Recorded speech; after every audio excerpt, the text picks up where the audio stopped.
Right, and hopefully we're live and you can see something. Hopefully. Who can possibly say? I don't know whether we're live or not. I don't know whether we're working or not. Just bear with me while I pull up YouTube. I see Wiley has just started streaming, so that's absolutely bloody perfect timing by me. Sorry everyone. That's kind of me at my best. I'm just trying to make sure I'm up and running. Okay, so I'm going to get audio feedback from there. Right, so we've got audio, that's good. Hi everyone, I don't know what the quality is going to be like. Everything seems to be just a little bit off today, which is fantastic. But we've got coffee, so nothing else matters. Thanks for that, Scalder, much appreciated, mate. You will see, Scott, that I've changed my Twitter. I've stuck on the fact that I'm going to the meetup. Good afternoon, Don. Good to see you. Wow, that coffee's hot. Right, so the story behind this. Sorry, I'm going to have to stop watching the screen because otherwise it's going to annoy the crap out of me. Can I pop up the chat? Live chat. Pop out chat. And then I can close that back. Okay, so hopefully... Oh, God, that's far too big now. So hopefully I can manage to do all this without going daft. So the story behind this is... I've wanted one for a long time. And I've been badgering for them to send me one for a long time, but I couldn't afford one at the prices they wanted. Finally, I got a decent discount on one, a very good discount on one. So I've pulled the trigger. So basically, I've paid some money towards this. They've given me a discount. They've asked me to do an unboxing, a look at it, and see if there's anything I think I can improve or they can improve after I've had looked at it. They have not paid me any money to say how wonderful it is or to gloss over any issues that we will find in this. It is what it is. It's my honest opinion of the machine that they've sent me. Like I say, they have given me a discount on it. I did want it anyway because the A30 that's behind you over there is sold now. That's going to go away to its new owner shortly. So while I'm making room for new machines, I'll start getting some more in. So as you can see from the box, for some reason I seem to have one camera that's now not working, which is really helpful. You're just going to have to bear with me because I seem to have lost my main camera. Because that's kind of what happens, isn't it? So where is my main camera? That one. So we are going to have to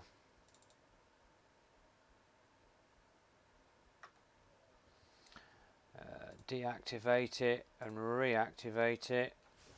There we go. Okay, so now we should have it back. There you can see my hand. Yay! Zena messaged me this morning after seeing my quick stream. Yeah, she's being very active at the moment. Is Zena?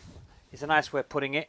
Now, I did quickly have a look through this last night with Richard and Derek. So this really isn't a proper unboxing because we have had a bit of a nosy because I was having trouble with me Mark III upgrade, which I've now sorted.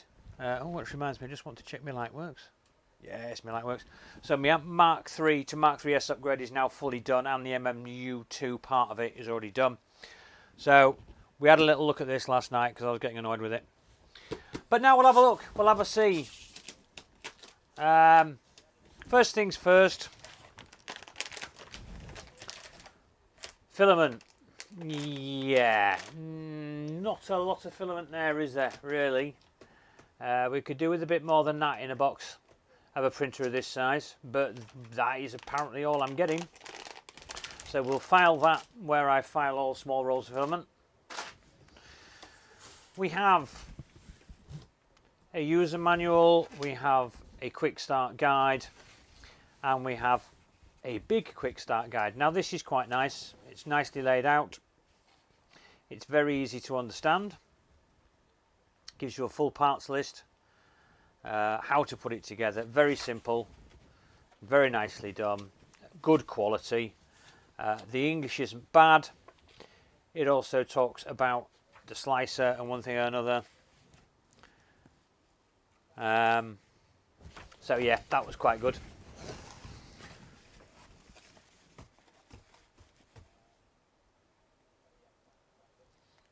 Where was your invite? Yeah, sorry about that, Scolder. You weren't around. That's not your fault, I hasten to add. Right, anyway, we'll take the top layer off. You didn't miss much, to be honest with you. We just had a nosy. Right, I'm going to have to stand up now, which means this other camera, we might just change a little.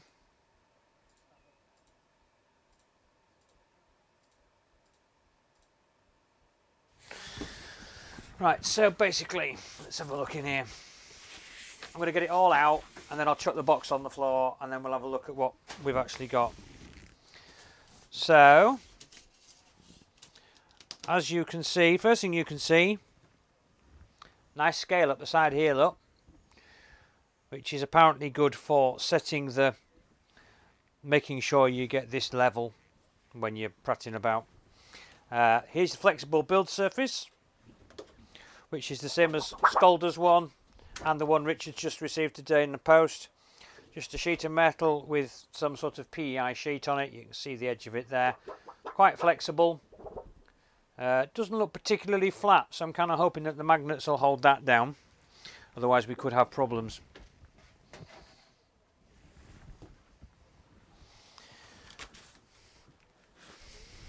So here we have the main upright in Gantry, which comes out in one piece like that. Like I say, it's got markings on it, so you can make sure. I don't know whether that's in shot. It probably isn't. I could do with a zoom out. Let's no, I can't do much further out. So yeah, basically, I'm guessing they're centimeters up the side, so you can check off your gantry to make sure that you level across.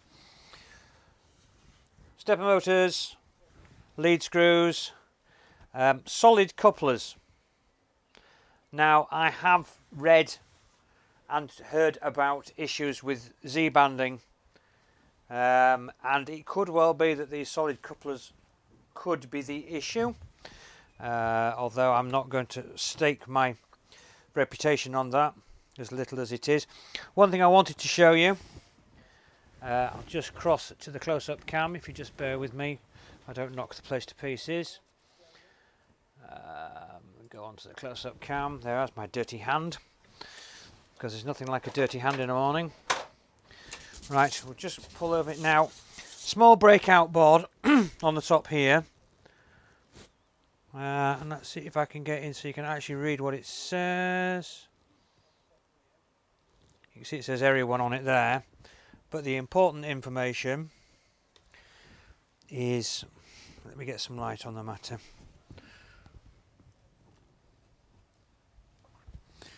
Trying to read where it said it. Now there we go, it's here, look. Let's get that so you can maybe read it. Is that focusing? Focus. Doesn't want to focus. See if it'll focus on my finger.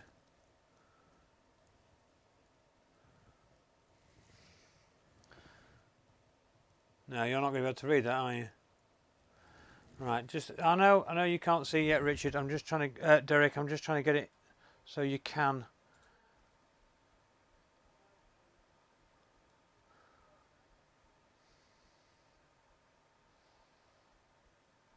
But it's not in focus, and it doesn't look like it wants to focus, which is really annoying. Basically, what it says is this side says BL Touch. This one says proximity sensor, so clearly it's set up for a BL Touch, so it'll be a straightforward plug in I know if you want to put a pinder probe on it, you have 2 wires that you have to swap round, and then it will work with a pinder probe. But it is actually fully labelled. It says ground 5 volts, signal ground, and then I can't read the last bit because I haven't got my glasses on. But it is fully written up, so you can just plug one in. Nice and simple and straightforward. That's all metal, which is nice to see. Makes for a, you know, a good solid fit. Everything has got their name on it. Absolutely everything has got their name on it. Is that in reverse or is that the right way up? I can't tell anymore. So we'll transition back to that one like that. We'll put that camera back down for now. You can look at the mess in the room. So yeah, that's nice. The fact that they've gone to that. Like I say, the couplings at the bottom, I'll do you a quick close-up of those as well. The couplings at the bottom are solid. There is no springiness in them anywhere whatsoever. So whether that could be what is causing issues with some people having Z-banding, I don't know. Up at the top end, it's just the brass fitting. There's no... Oh, the focus is awful on this afternoon. There we go. They're just straightforward brass fittings. Nothing special going on there. That's the side with the breakout board.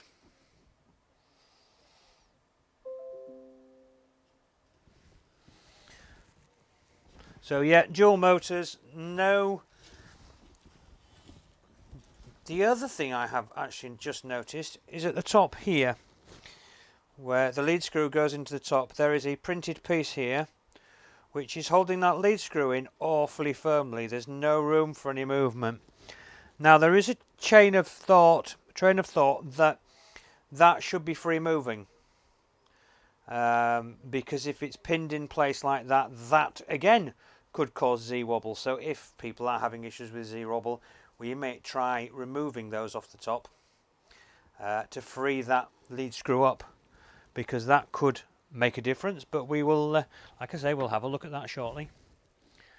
Don't necessarily have to do that today, but we will do it at some point. I'll just transition us back to that camera. There we go.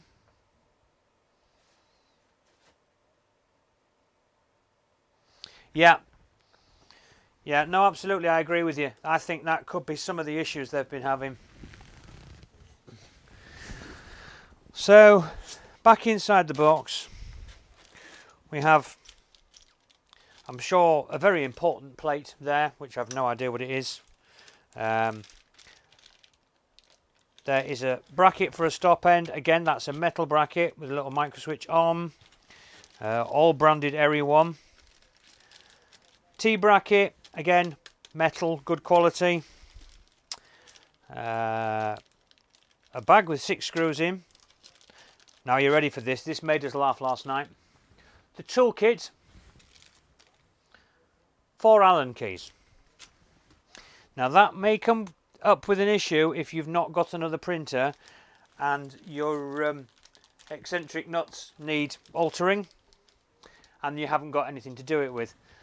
You've got an SD card in there, that's 8 GB. It comes with a SD card adapter and a little multi-adapter there as well for your USB. So that's quite nice. So we'll have all that out of the way.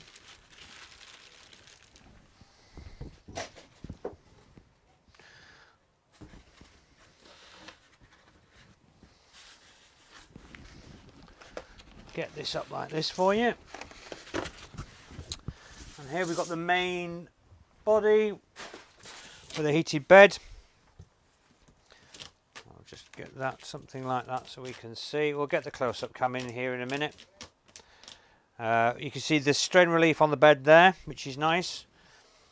Little support in there to chock that in place.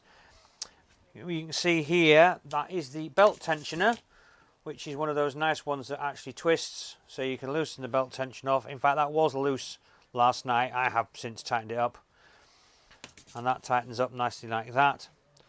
So you've got a micro switch end stop there. All the cutouts in the extrusions are very nicely done. No sharp edges anywhere, no chance of cutting through any cables. All very nicely, cleanly finished. So we'll take the bed out. We shall put it on top and have a closer look at that. We should get the close-up cam out again in a second. This is where I throw something on the floor, isn't it?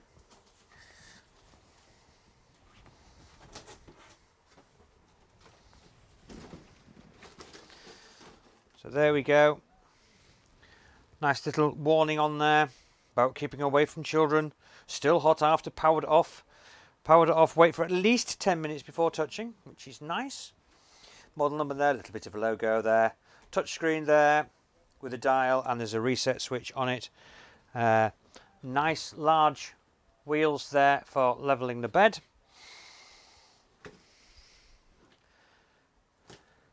And we have 3 wheels on either side of the plate for levelling the bed, and lo and behold, that bed is loose, and they haven't supplied a spanner, so I don't know how a normal person would be expected to tighten that up. Fortunately, of course, I've got spanners coming out of my ears, but if this is your first 3D printer and it hasn't got a spanner, what do you do? So we'll turn it over, we'll have a look at the underside, and we'll definitely get the camera out for this bit. Now we've just got a rogue T-nut I've just seen appear here. Don't know where that's come from, what it's supposed to be doing. It's possibly one for holding that foot on, but we'll look into that. Hot end. We all know what that looks like, don't we? That's an E3D V6 clone. It has some filament on it, so it's clearly been tested. There's your part cooling fan with its 3D printed shroud, and there's your hot end fan there.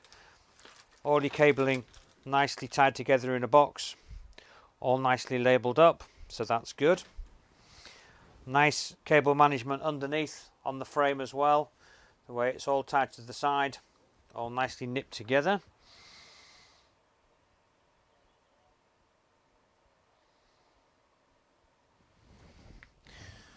So we'll see if I can get the close-up cam onto the board. If enough people want it, I might even actually try and get the cover off this so you can get into the board for a closer look. But we'll just do a quick transition over. There we go. So that's the main board. As you can see, it's got the removable stepper drivers. 3 down there, 1 over at the back, which I don't know whether you can see. Oh yes, you can. Yes, it's over there, isn't it? Yeah, so we've got the 3 at the front, the 1 at the back. I'm sure somebody will tell me what type of board that it is. I can't actually see a name on it anywhere. Just trying to work out how many screws it is to take the back cover off for a closer look. It could just be 4, so we might just go for that. If I can find my little screwdriver. Would everybody like to see it with the top off?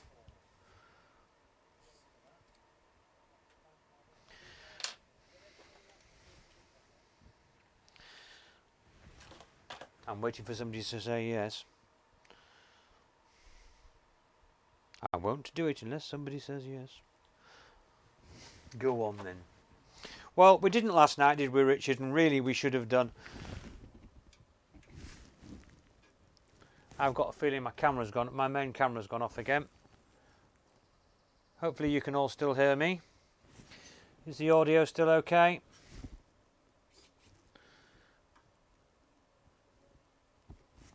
Yes, I can hear myself very quietly in the background. I think I'm having trouble with my main camera. It seems to keep losing USB connection, so we'll stick on the close-up cam for the moment, which is quite important while we do this, and then I will reboot it before we transfer back to the main camera. I don't know. Mr. Telling doesn't have these problems. Right, so just one more screw to come out.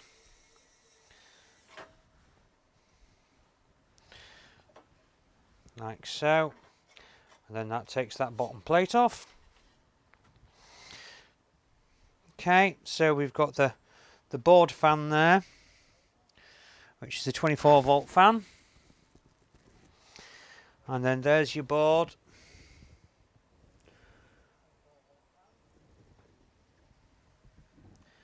There appears to be, not sure whether that's a battery backup sat there. It's difficult to say, but as you see, that's a full-size SD card slot on the side and your USB slot on the side there as well. But nicely laid out board with the quiet drivers, and it says an Eryone V1 board. That's the only information it gives you. And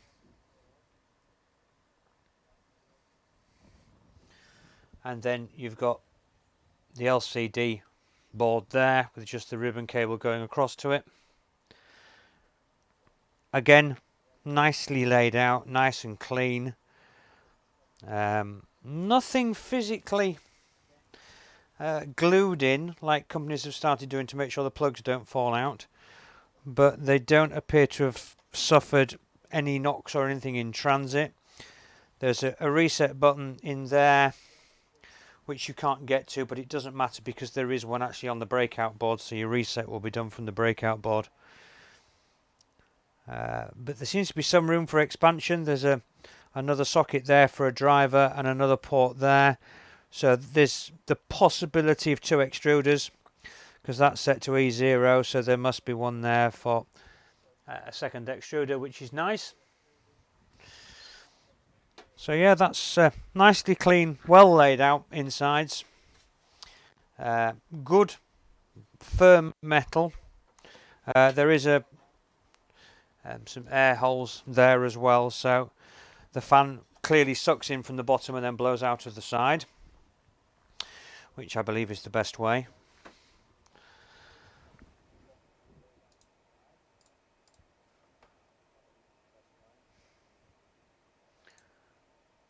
I'm just going to reboot that camera again that's misbehaving,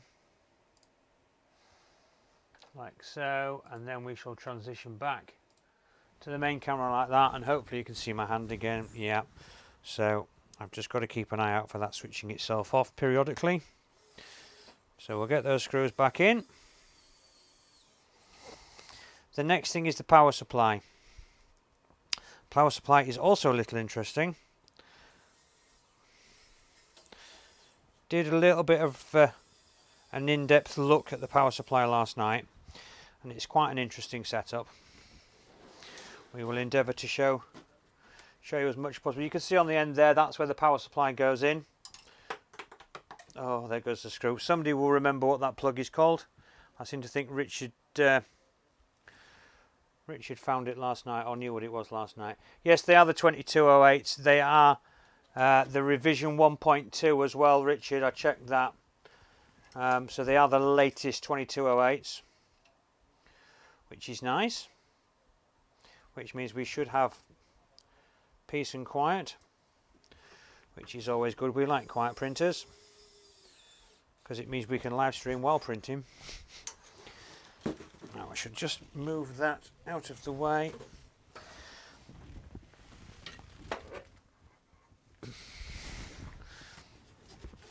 Hopefully that screw's dropped into the box somewhere, so we'll be able to find it later.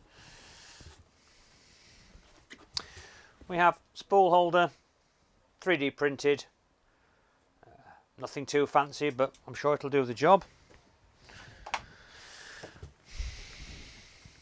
UK power cable, well done everyone, very good. UK power cable, they know where they're sending it. Power supply, and I can't find that screw. I'm sure it'll turn up. I'm not going to lose too much sleep over it. I don't think there's anything else in the box, but we will check before we go back to the power supply. Nope, that's the screw.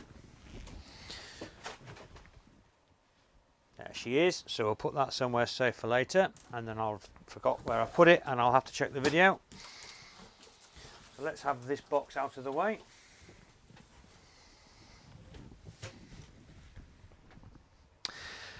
And let's take a look at this power supply.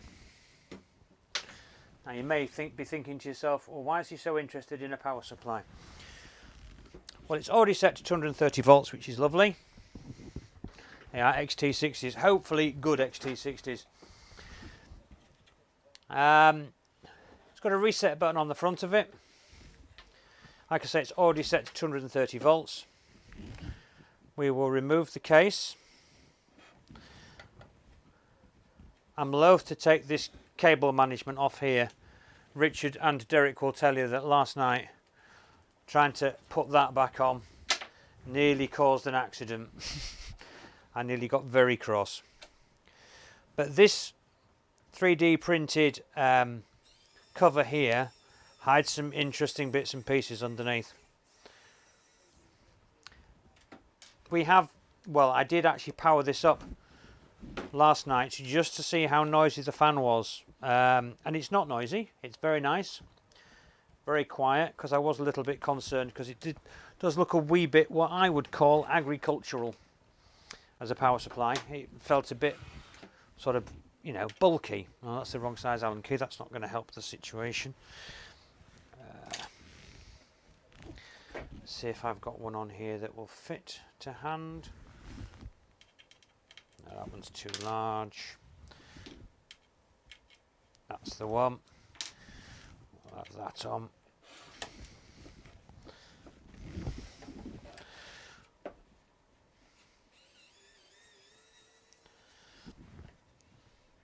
So just one more screw to take out the other side, and I'll spend the next 6 weeks trying to get that cable management wrap back on. But I need to do that to be able to show you what's in here. So I can't put it much further than that at the moment, but as you can see, there is a board. We'll go to the close-up camera. Just bear with me.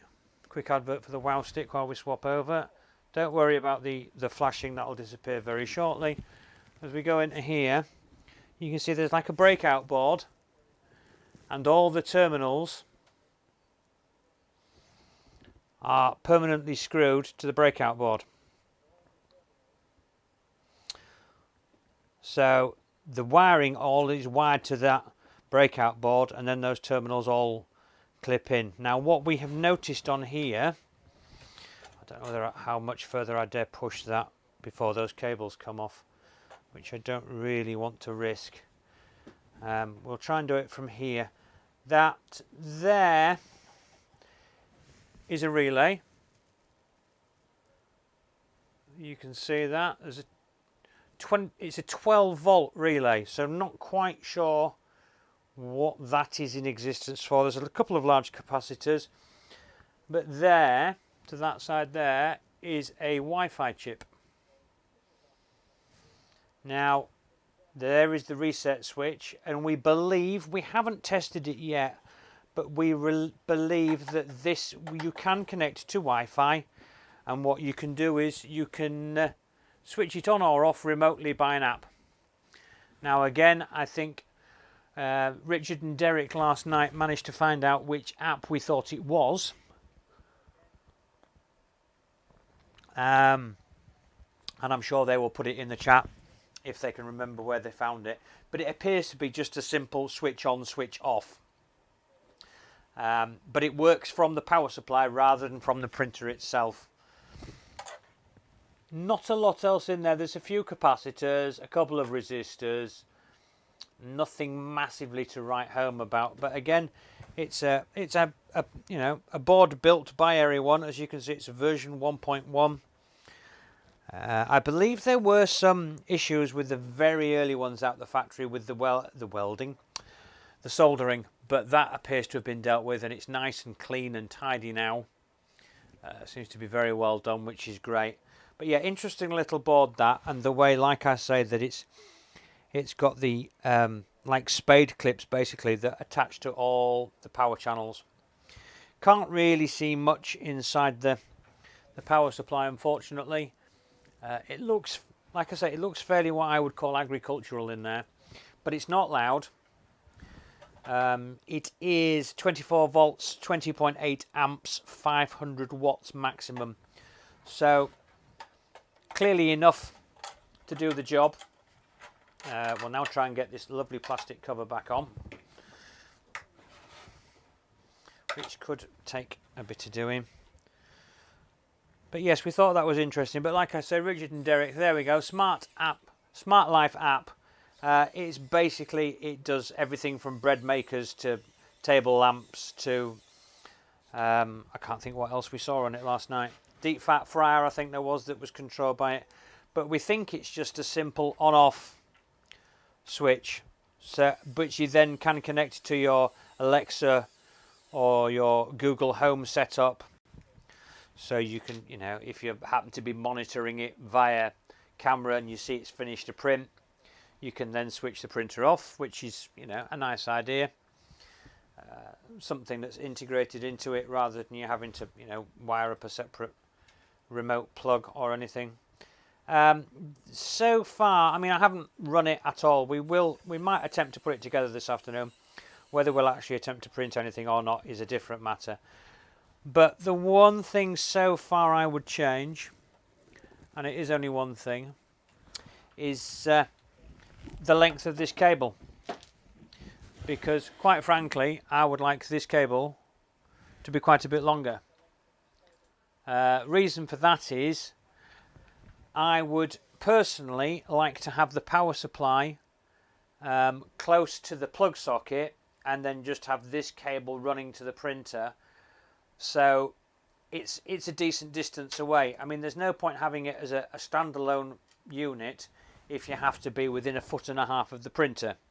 To me, if that was a 3-foot cable, you could tuck it up, you could tuck the power supply away, making the actual printer itself look a lot cleaner or a lot tidier. But like I say, that's just personal preferences. I keep hearing myself in the background, which is really not annoying. Annoying is not the right word. But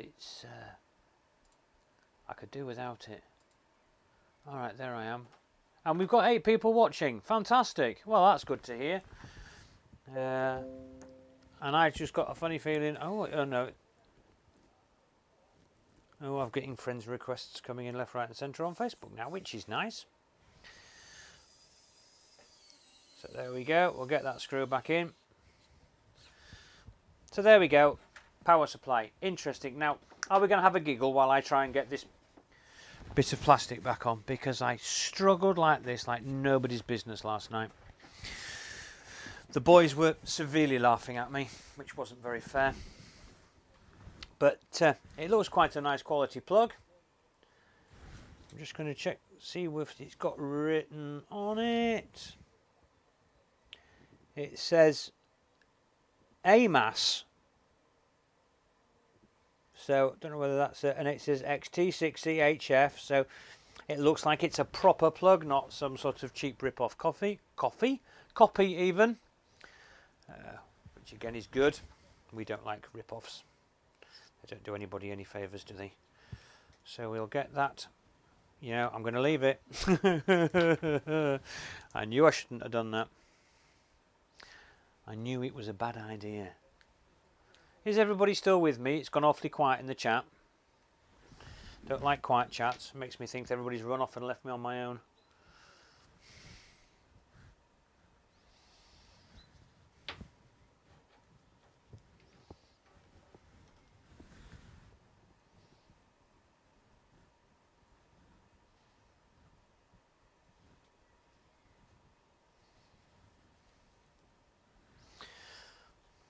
Well, Dom, as long as you're still here, that's the important thing. Do you know, I can't be arsed with that. I will do it, I promise. I'll do it later. I will do it later. But I think we ought to try and put something together. Do we read the instructions or do we go by our own guesswork? Let's have a quick look at the instructions.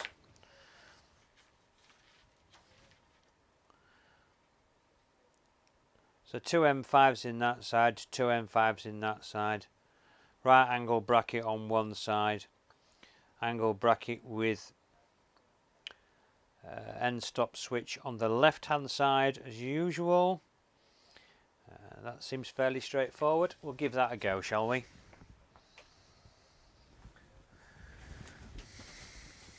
But yes, it's nice to have a concise, simple instruction manual rather than a lot of difficult to understand badly drawn pictures to actually have something that's basically nicely done.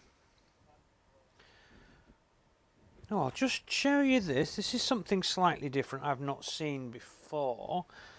Possibly some of you have, but I haven't. I'll just swap you over to the close-up camera again. Just bear with me. There we go. If we look under the bed here, so you can see the feet. That support there for the hotbed is a hollow tube. You can actually see all the way through that. I can't remember having seen something like that before, unless somebody can remember otherwise and will pull me up on it. As you can see, it's got those yellow springs on it that we've learnt from. I'm sure the GTEC A30 had these yellow ones on. I can't think what else had them, but like I say, nice big wheels, which is very nice. The eccentric nuts for the bed are the inside ones, so that may cause a little bit of difficulty getting to those to sort those out. But apart from that, nice and clean under there, very tidy. Magnet wise, they appear to be right on the edges. If I can get the camera in there. There we go. There's a magnet right on the edge of the bed. So there's 1, 2, 3, 4 at the front, and then I guess there'll be 4 at the back. In fact, there could be some more slightly further in. I don't know whether there's some at the back there somewhere. There appears to be some more, but certainly they're not short of magnets. So we'll clear a bit of a space. Try not to throw it on the floor. I have to be careful with this table because this tabletop is not stuck to the bottom, and if I go too far off one end, the table will flip up, the printer will end up on the floor, you will all have a laugh, and I'll have nothing but trouble. So we'll do a quick transition back to there.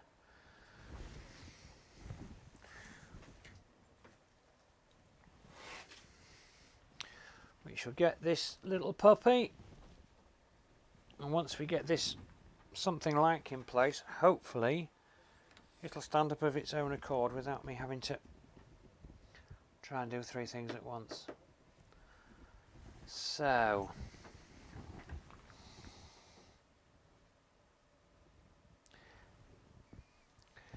this is actually set quite a long way back. It's not anything like towards the centre, it's quite way towards the back, a bit like the artillery. It's, I know some of them are set central, but this one is a fairly long way back. Right, is that going to stay there while I get these screws out, or is it all going to fall over and make a horrible noise?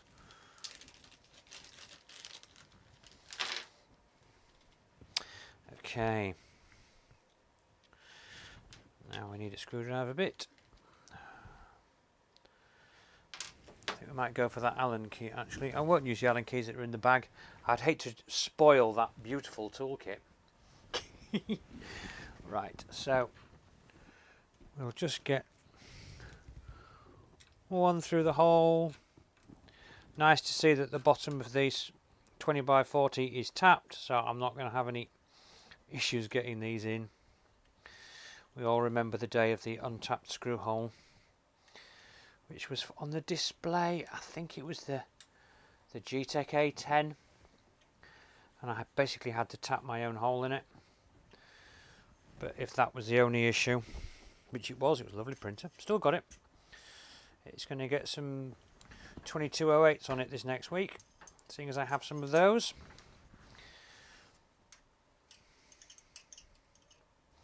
This is wonderful for you guys to watch me put a screw in a hole. Don't get too excited, will you, boys? I'm sure there must be a simpler way of doing this. I'm sure somebody out there has come up with a much better method than the ones I use. I was just looking for... ah, they are there. Talk amongst yourselves. Again, people very quiet in chat. Nobody asking questions. Nobody wanting to know what I had for breakfast. Oh, I don't think I have a big enough one of those. What's that like? That's too big. Go for the next size down. See if we can get that one to go in. No, that's too small. Everything but the right size by the look of it. Let's go that way. There we go. Right, we might be able to speed the process up a little now. What did I have for breakfast? I had a Costa breakfast roll for breakfast this morning, which is my Sunday morning treat. But only if I've been good on Saturday night. And I was good on Saturday night, so yes, nice breakfast this morning. Nice flat white. And a nice breakfast wrap, I think they call them. Do you know, I thought this was going to be quicker. I'm not so sure.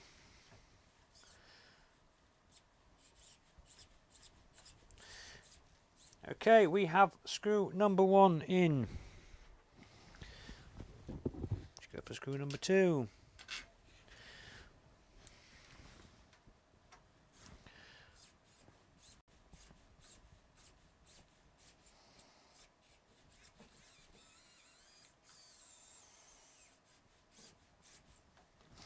No, that's really not any quicker. Just remember not to cross thread these when you're putting them in. Make sure you get them in nice and square. But I don't need to tell you guys. I mean, crumbs, how many printers have you got between you? There'll be 1 or 2, I'm sure. Please check if the bed is even. There were reports of some bent ones. Indeed, so I believe. We will check that. We will absolutely check that. We'll give it a good going over. We'll make sure that this one at least is good to go. Like I said, this one has come from Amazon UK, so it's not been cherry picked for me. They haven't sent me one direct from them that, you know, they've made sure everything is right and dandy on. This is just as it's come, as it would come to anybody. No preferential treatment, no special dispensation in any way, shape or form. I get what you guys get. So hopefully that means that if there is an issue, I will be able to look at it. And in fairness, they did say to me that if there are any issues and if there's anything that I see that I think I can help to improve the machine, I had to let them know. So they weren't expecting me to hide any gremlins that I may come across. They expect me to be honest, which is good, because that's what I am.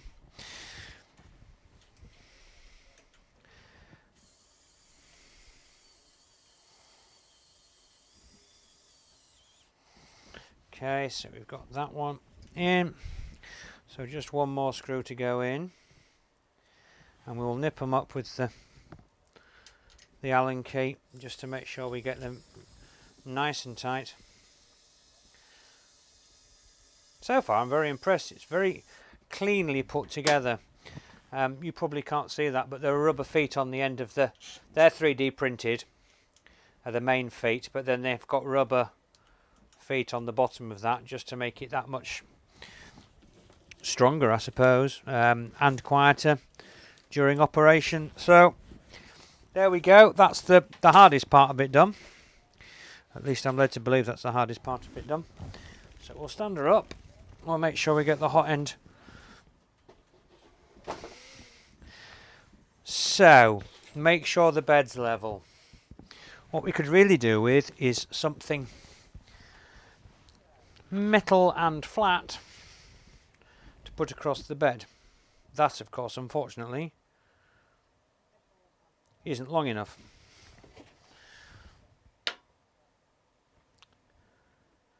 I'm just doing it in short sections but I can't see any signs of a gap across there. It would just be nice if I could find something a little bit longer just to do the full width. Can I have a look at the manufacturer's date? Certainly can. It's December 2018. I'll go to the close-up cam just to show you. I'm guessing that's Laszlo. I hope I've said your name right. I'll do a transition for you, Laszlo. There you go. That's that stupid issue with the camera doing nasty flicking. But yeah, date of manufacture, it says 2018-12. So I'm guessing that is a December 2012 model. I don't know whether that means it's a revision 1 or a later model. I really don't know. But yeah, I'll be honest with you. Like I say, I haven't got anything really longer than this, which is a bit unfortunate. But if I put that diagonally across the bed like that, and I bring the camera in for you, you can see there is no daylight showing across there. That appears to be touching the bed all the way across. I go right up to that side. That appears to be touching the bed all the way across. If I come across the front like that, again, I can't see any gap along there. That looks nice and square, so that looks flat to me. The bent ones had 0.9 to 1 millimeter difference. Well, I'm not seeing any difference across there. That to me is looking good and flat. Any angle I put that at,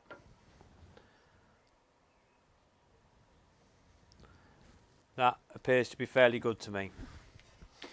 I think I'm fairly happy with that as it stands. So there you go. I've somehow dropped lucky, Laszlo, and I appear to have got one that's flat, which is good. But this thing about these nuts, these eccentric nuts, how on earth am I supposed to... now there's a way. I was going to say, how am I supposed to get to tighten that bed up? Because that bed's got a fair old wobble on it at the moment. But I suppose, if I actually lay it back on its side, this is where the table goes over, and I slide that back, there we are. So, you can't see that at the moment, but you will do now. I've laid it on its side, I've pushed the bed back, and then those two wheels there are the wheels with the eccentric nuts. As you can see, there's a bit of play in there. So, we can see better now. We can see the magnets as well, look. So there are plenty of magnets all around the bed, which is nice. So we'll just get the spanner, which I'll have to hand somewhere, and we'll just tighten those nuts up to stop that wobble. So, Laszlo, do you have one of these machines, or are you looking at getting one of these machines, or are you just an interesting passerby? Or are you running away and hiding now and not wanting to talk to me? All of which is understandable.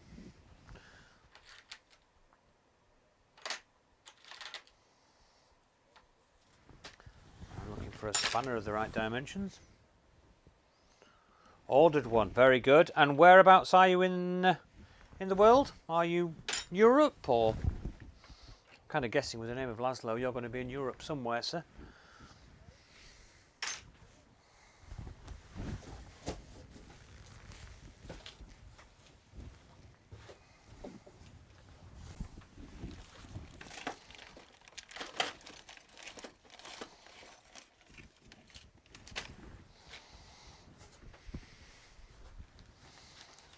Germany, very good.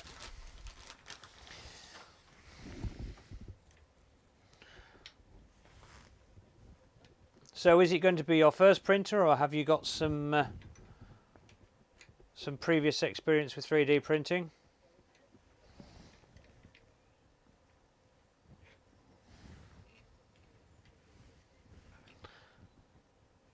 Still a little bit of play on that one.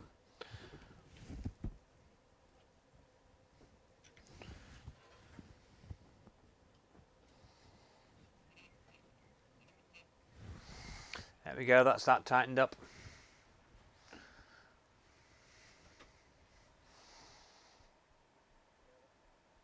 Very good. So you know the pitfalls and the issues then, that's good. I hate people to go into 3D printing blind. I mean, we all had to do it. I started with the wonderful 3D printer that all the old school people started with. And it never caught fire for me, so. Yes, now somewhere, where did I put all the bits? See, I was throwing things about with gay abandon, wasn't I? Here we go, we'll get these brackets on.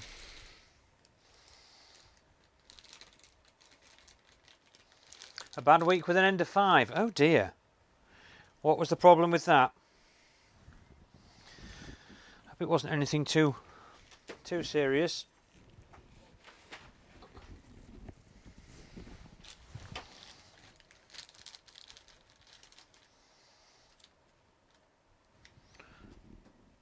Let's try and get rid of that flickering, shall we, guys? Because that's annoying for everyone.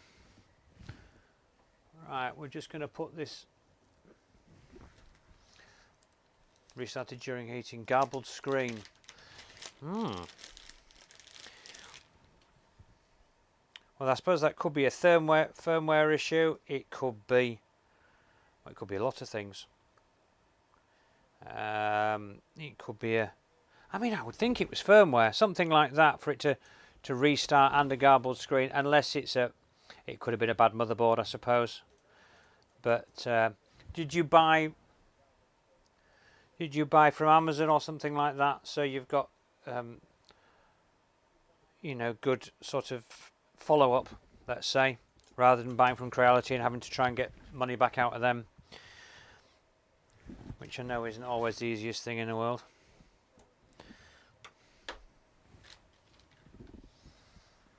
eBay, okay, and is that from the official seller on eBay then? So you,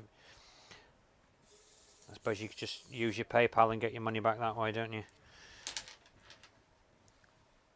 Yeah, no, that's always good. It's always sensible. That's why I like the fact that Eryone only appear to sell, that I've noticed, on Amazon, because you know you've got all the support that comes with Amazon of getting, you know, your money back. I mean, I haven't seen it for sale anywhere else. I don't know if anybody else has, but I've only ever seen these for sale on Amazon. Oh, now we've got a little bit of an issue there, which we shall have a look at in a moment. But we'll just get this done first. We're going to have to do something with that top belt because it's got a nasty flat spot on it. I mean, I'm sure it'll soon wear out, but and that one's coming from Amazon. That's good. It's always good to hear. So we'll just stick this end stop on. It's forcing me to put it in one place, but there is, you can see there is an adjustment on the end stop there. So although this plate is forced to go in one spot because it goes into both extrusions, at least there is some adjustment on the fitting, which is a good thing to see. It's it means they've thought about it. I must say I've dealt with Eryone, as many of us have, since basically their inception, when they first did the Resumer on Kickstarter. I think a lot of us got to know about Charlie and the company at that sort of stage, and they've always been a company that sort of looked to the 3D printing community for help and suggestions and help with innovations. I know certainly with the inception of this printer, there was always a lot of talk in their Facebook groups about what he asked us what we would like to see from a 3D printer, which I think is a very good way of going about it.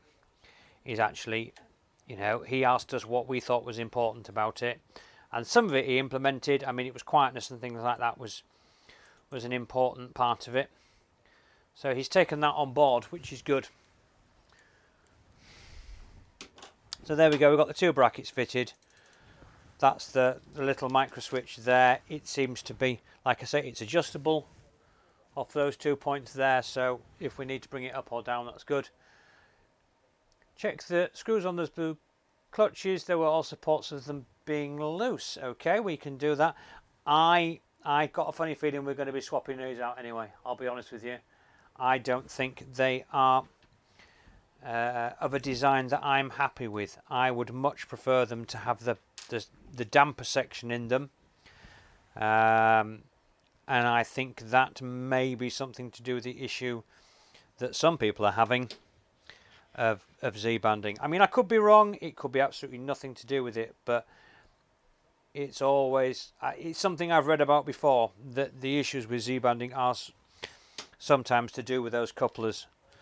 Bad Z layers.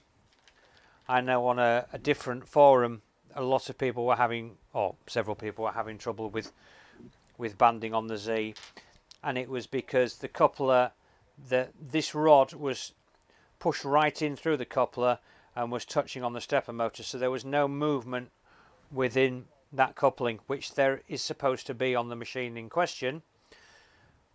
They were tight. Oh, gold. They were tight. There's actually 4 of them.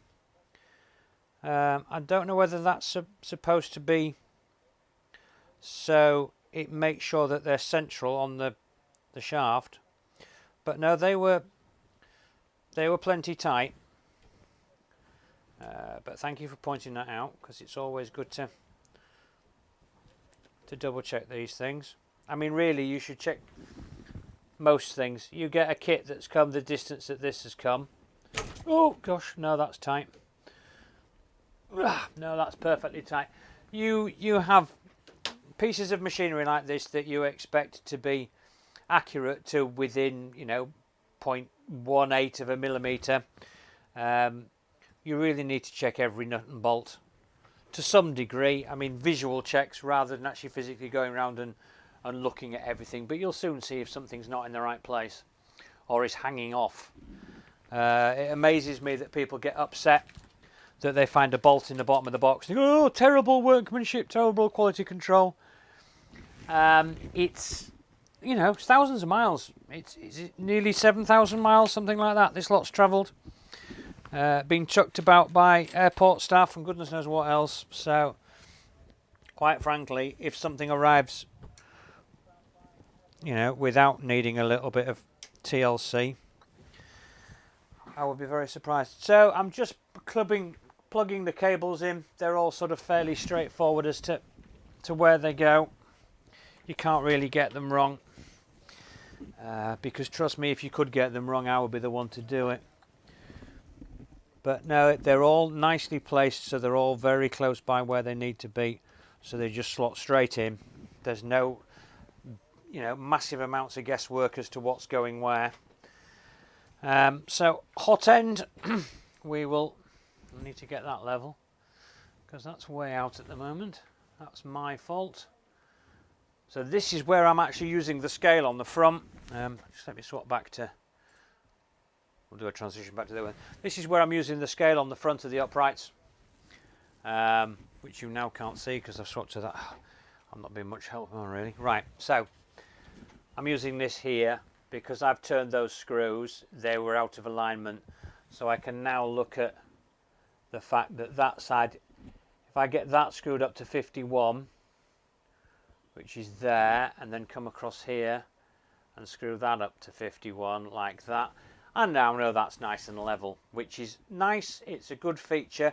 I suppose you could also use that if you were to have a failed print. You could calculate using this how far up the print it failed, how many millimeters from that you would be able to re-slice the section that failed and reprint it. So that's quite a useful thing really. So we'll now try and look at getting this hot end together. I'm not quite sure which camera is going to be best for this, to be honest with you. We might just try moving this one over a touch, and we'll try doing it off the centre of the bed. I need my clippers. Give me a shout in the chat if there's something you can't see or something you want to see. No, you're absolutely right, Laszlo. I am absolutely in agreement with you. I tried to look for information on this printer. I tried to look for YouTube videos of this printer, and there's very little in any language. Never mind in English. And you don't see much on the forums about it. It seems to be a bit of an anomaly, really. I would have imagined it to be more popular than it appears to be. Now this seems fairly straightforward. The only thing that is holding the whole of this hot end here to the top of the frame is 2 screws, which are those 2 screws that were in that bag. So we'll swap. I'll do that for you. So yeah, there's a screw there, and there's a screw hole there, and that is going to screw up to this piece up here that you now can't see. So we'll do a quick transition like that. So that is going to screw onto there and there, and that's basically all there is to it. So that is just 2 screws, bang, straight on. But again, we've got a bit of play in that, which I like. I would prefer for them to be shipped like that than tight and have flat spots on those wheels. But there is a flat spot on this GT2 belt. If you watch that as I bring it round, there, not whether you can see that, but there is a flat spot there. So we will do a little bit of tensioning on the belt because that is fairly loose as well, but that is just done literally by this side here. Just loosen those 2 screws. I put an Allen key in there just to put a bit of tension on it, and then tighten those 2 back up. So that's simple, straightforward, just how we like it. So yeah, I'll just get this and then mount it up there, and then we'll move on to the next stage. So while I have got you magically looking at the hot end, like that, there we go, give you a nice view of the hot end, although it's out of focus and it doesn't want to pull into focus, but there, we'll do that. I'm going to move this camera down a little, this other one, so you can actually see maybe what I'm playing at.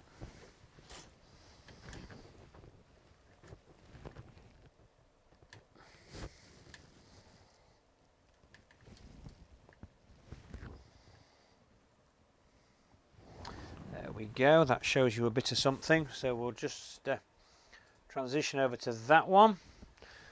So there we are, we've got the carriage there, which has got that bit of a wobble to it.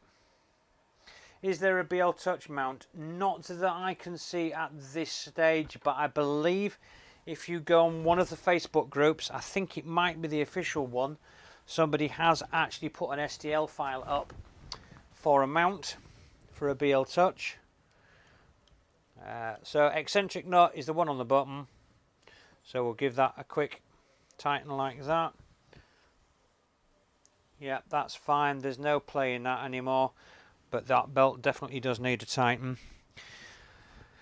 But we'll get these screws in first. I would imagine that we'll go over the back like that with the cables.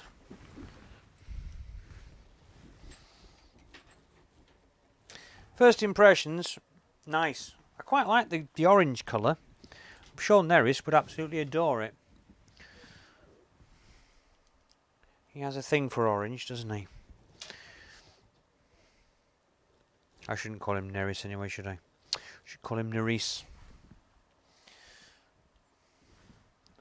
So, yeah, just 2 screws to fit the whole of this hot end on. I really should be using the Allen key, shouldn't I? And there I am barking about. You should always use the tools provided, and this time I'm not doing it.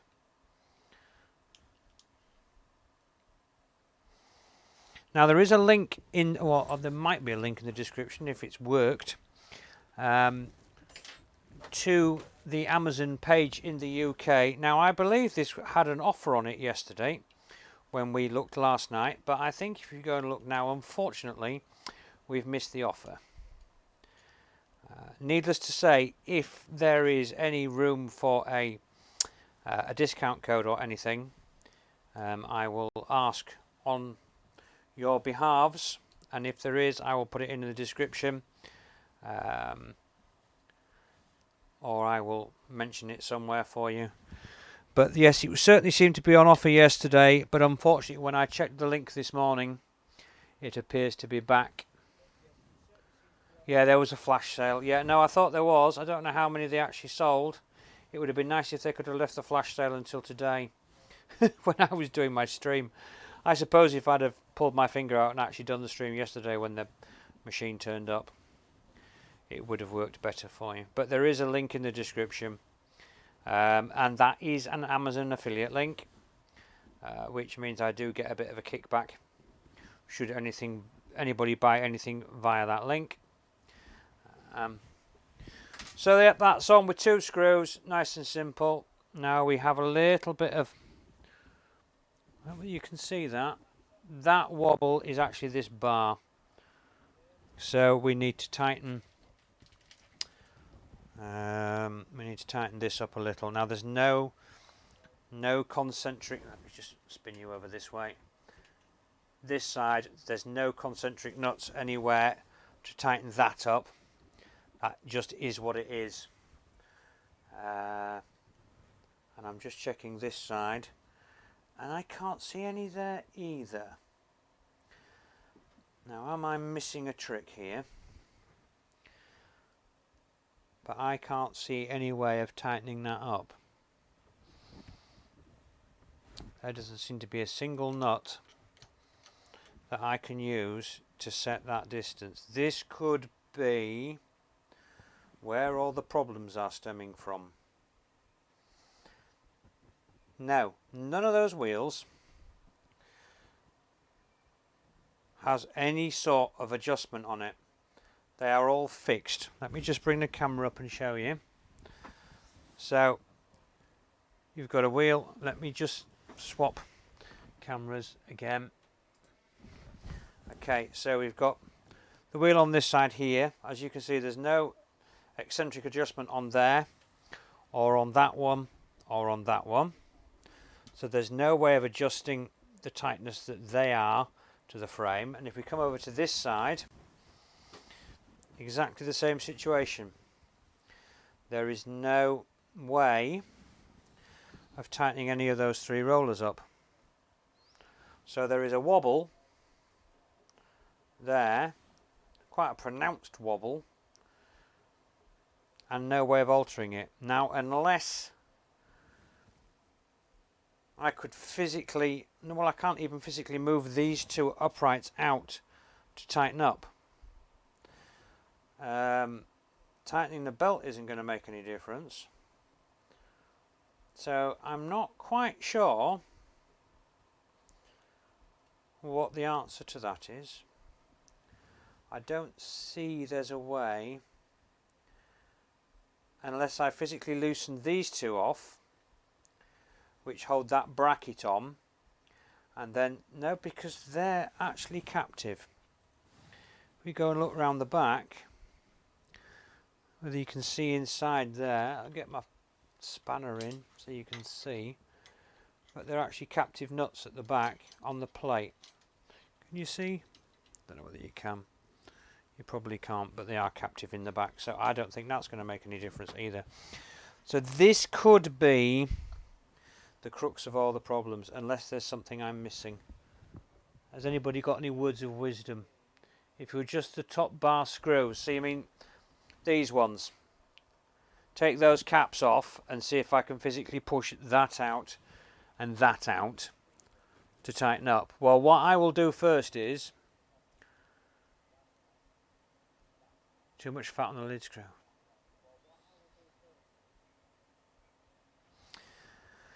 What I'll do first is I'll try and get a measurement across here and see if we have the same measurement across here as we do up here, to see if we're actually perpendicular or not. In fact, what we can do is, let's wind this lead screw down on both sides and see if it tightens as it gets nearer the bottom. That could be a way forward.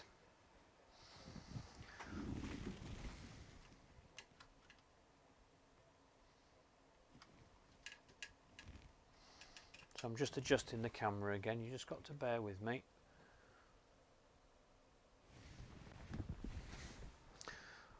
Right, so we'll transfer back to this one. So if I wind these two down together, if this starts to tighten as it gets nearer the bottom, we then know where our issue lies.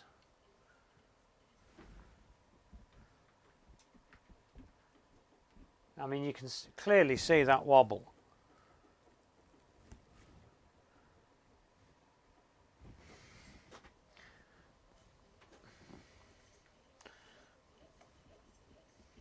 And no way of adjusting it.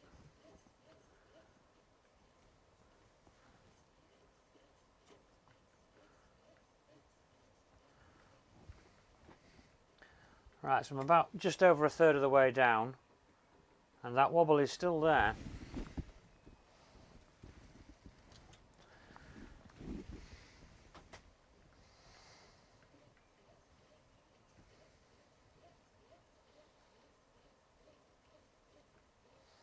So at this point that should now be tight, because if that's not tight it's not going to tighten by moving the top, and that's still got as much wobble there as it has at the top.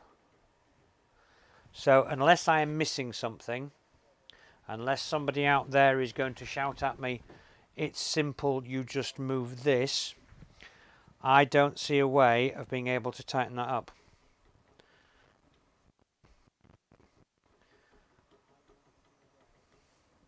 I mean, I don't think I'd be happy with that amount of movement on there. I just want to, yeah, I'm just checking on my other machines because it's something I've never even thought about before. But clearly that isn't right in my head.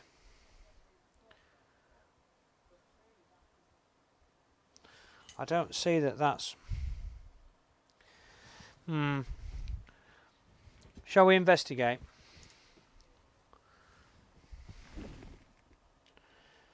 Let's investigate. Let's see if we can do any room for movement at the top here. So I'm just going to... I'll bring you up to here. I'm just going to take this top cap off.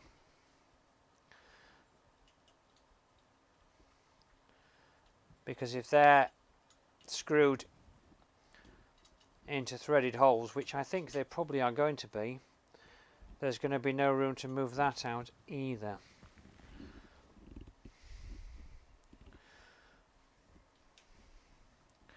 So I think I may be having a little chat with Eryone and seeing if we can come up with a solution. I mean, it shouldn't be too difficult to replace one of those wheels with a wheel with a eccentric nut on it. Let me just take that. No, they're tapped holes. Just let me go back to the close-up cam, and we'll come up to the top. So they're drilled through there, and under there they are tapped holes. So there's no way I can nip that piece further in. That is pretty much how it is. I mean, I would much prefer that lead screw to be loose like that for a start, rather than have that cap on. But that is just a 3D printed grommet. There's that sits in the cap. But I mean, we will continue to put it together, but I'll be honest with you, I can't expect a decent quality of print with that amount of movement on that rail. So they did say to me, if there is anything that I can see that they should alter, they would go back to their engineers and discuss it with them. Well, I think we've found something, because I don't see that there's absolutely negligible sideways movement on that. And if I am wrong and there is a way of adjusting it and I've just not realised, I apologise profusely now. but the way I look at it, everything is basically bolted in place and there isn't any room for manoeuvre, which is going to be an issue because it means this is not going to print cleanly at all, in my opinion. I mean, I'll reserve judgment until I actually get a print out of it. Adjustable wheels on each side, absolutely. What you would do is, they call them eccentric nuts, and you would have one on each side. Let me just whip it down so you can see. So you would have one on there and one on there, and what you would do then is they would push and tighten against these sides of the V slots, thus stopping the wobble, because at the moment there's too much play. So if that was to tighten up like that, you would then lose that play. You see that wobble's gone while I'm nipping it like that. So that's all you would do. Generally, I believe it's one of the outside ones.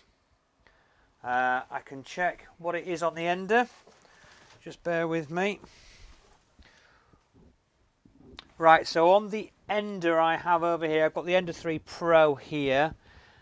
They are both on the internal ones, so the inside ones. So that one and that one have a nut on them, and basically what it does is the wheel is offset. So as you turn the nut, it pushes the wheel closer and then further away. So if it's too tight, you turn it one way and it brings the wheel away. If it's too loose, it turns the wheel that way and brings it tighter to nip it up. And that would certainly help with that kind of play, because that's just too much. That is far, far, far too much. That is not going to be good for anyone. Could it be a mix-up in the factory assembly? I doubt it. I would imagine that they would have to have, if they've got parts bins and they're building them, there will be a parts bin that will have these rollers with the concentric offset nuts on.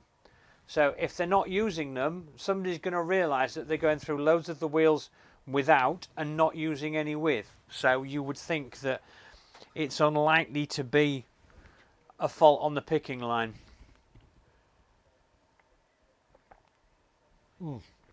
Sorry, cold coffee. Well, it's nice to have 12 of you in the room and 9 likes. That's fantastic. Thank you very much. Do appreciate it. Another thing I've just noticed is that I've made a human error. We'll talk about human errors.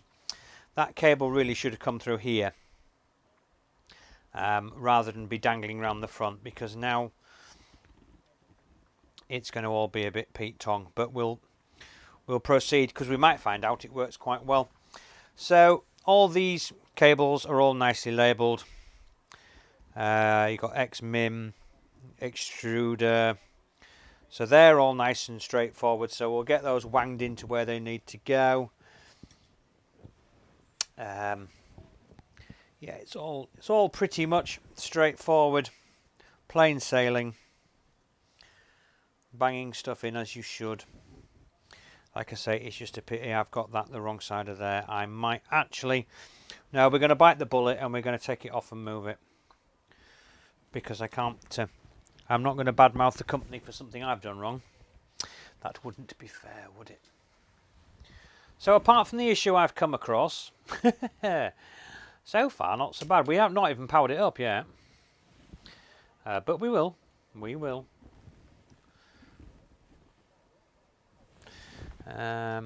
Let's get the right size bit in there, and we will deal with my faux pas. That's not the right size bit. Okay, who's stolen the right size bit?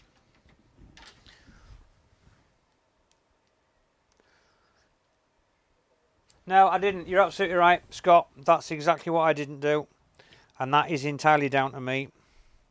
I've got broad shoulders and a thick head, like I've told you on several occasions before. So I'll take the rap for that. But it's soon solved. All we have to do is that. And that's the issue solved.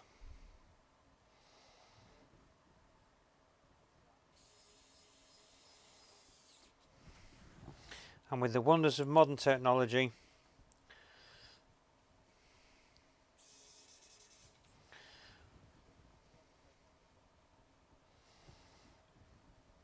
okay, so there we go, hot end in the right place.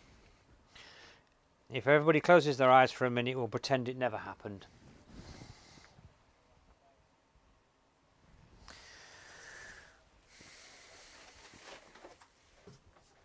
So now I've got to try and get around the back of here without falling over and killing myself, as that would be a very boring stream for everybody concerned if I died.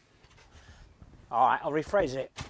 It would be a very boring stream for everybody if I died off camera.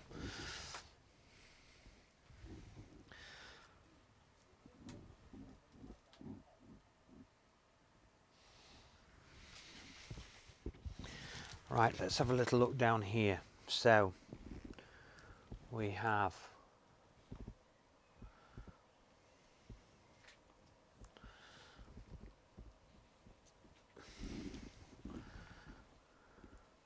sorry, talk amongst yourselves. X min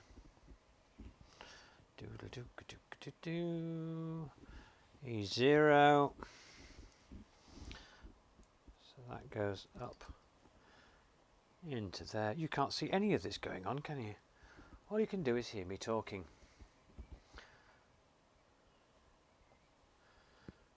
Okay, I am going to, that's got to be my end stop, X min, so that's got to be that one. On there. Quite sure whether I like the way that's routed, but there we go. That must go into there, and then that must go into there. So that's that lot all nicely plugged in. So we appear to have all the cabling in position, which is nice. Everything's clipped into place. Cable management looks quite nice. We've got to tighten this belt up. That's the next thing we need to do before we go any further, because that's flappy, sloppy and horrible. We don't like that. So we are going to find the right size. Let's dive into an Allen key. Main camera frozen again. Thank you very much. Whoever. Oh yes, I can see that because I've moved and my legs are still there. That's never a good thing. So we'll go into that, and we will do that, and we will do that, and we will do that, and there we are, back in the room. Fantastico. Don't know why it's doing that. I'm going to give up with all these blooming Streamlabs and stuff, because quite frankly, none of them seem to be working for me. Whether I uninstall them and reinstall them again from scratch, I don't know, but they're just not playing at the moment. So we're just going to put my Allen key into there to get a little bit of tension on this this belt. I need to loosen that off a little more first. Get some room to play. There we go. And then we'll get some tension on this belt.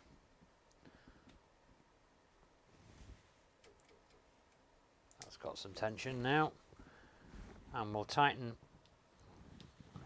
the one nearest the extruder, or nearest the hot end first, like that, and then that allows me to just twist this back the other way, which means the pulley is still central that way. When you put the tension on the way I've done it, that bracket tends to do that. So what you do is you then tighten up the Allen bolt that's there, and then you put your Allen key in and push up, which brings the whole bracket level again, and then you tighten up the other bolt like that, and that way it's neat and tidy, and you've got plenty of tension on there now. There is still that little sticky point, but we're not going to worry about that at this stage. That will clear. It's more likely to clear than this wobbly carriage is. That is awful. It's got to be said. I can't honestly see that any of these in any way are going to tighten up. I'm just going to, for the sake of checking, make sure that none of these outside ones actually have the ability to work. No, they don't. None of them are concentric. They are all just straightforward rollers. So that wobble is there, and not a lot I can do about it. So we've got the tension better on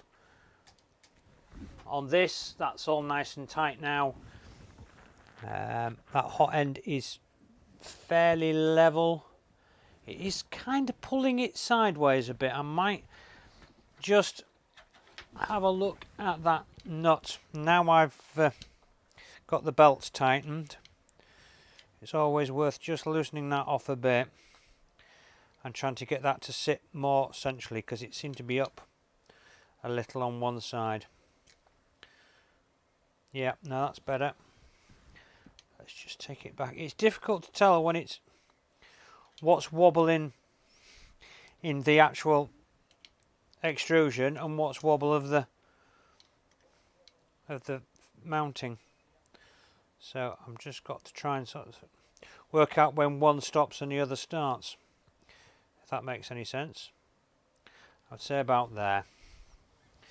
Right, so the next thing we'll do, without the aid of a safety net, should we go for some smoke?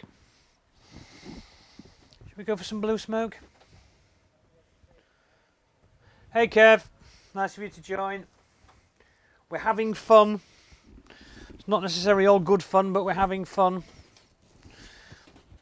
So this is the point I was trying to make about the power supply earlier on. Oh, I don't know what I've done now. I can't actually get that camera further away.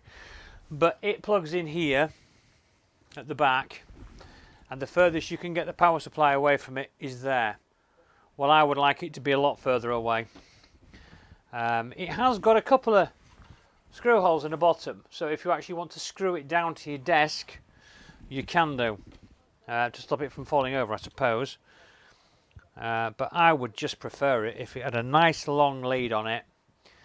Get it away from your main printer, and just make life a lot easier. I'm going to just bring this table forward slightly. So there we go.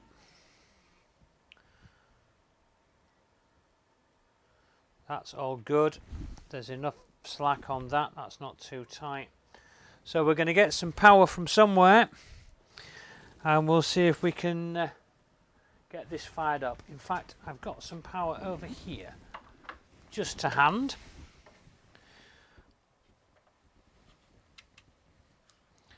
There we go. We're plugged in. Oh, and we've powered up. Sorry everyone, we've powered up. Let me just get transition done. No blue smoke, I'm afraid. I'm terribly sorry. It appears to have just worked. So there we go. Oh, let's turn that light off so we don't get some flashback. So there we go. We're up and running. We can have a quick look at the menu. We'll do a quick axis move first. Make sure that everything's moving as it should.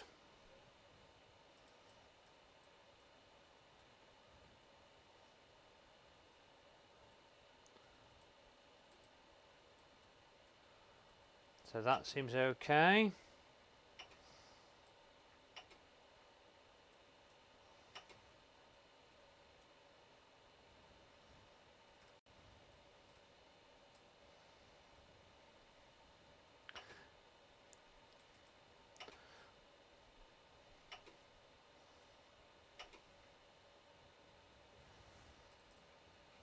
So yeah, we've got movement on every axis, which is good.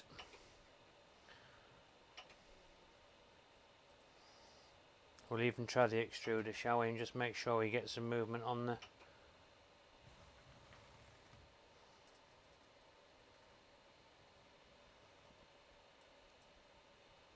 Okay, we don't seem to have any movement on the extruder. That could be my problem. But let's see if it'll home. I shall have my finger ready to save it should anything go wrong. I actually haven't got that level again.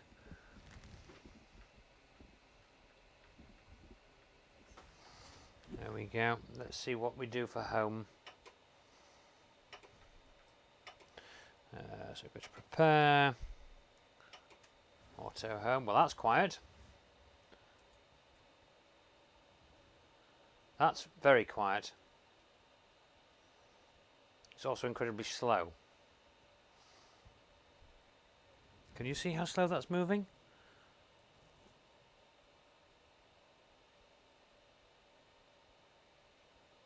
That's very true. Yeah. Yeah, no, you're absolutely right, guys. My goodness, that is slow. I hope there's a way of altering that, because otherwise I'm going to have gone in and had my tea and come back out again. Although it could be because it doesn't know where 0 is. I think once it's homed maybe once, it may be happier to home at speed once it's first hit that end stop for the first time. Like that. So now it's happy that it knows where the end is. It may work a bit quicker. So we'll do some. So we've got to be able to set the offsets. Look, we can disable the steppers. We'll do some preheating, but we won't do it from there. We'll go to control. We'll go to temperature. We'll do nozzle, and we'll put the nozzle up to. Let's get the nozzle up to 220, shall we? And just see. God, this could take a while. Let's just see how long it takes to heat up, and if it does heat up.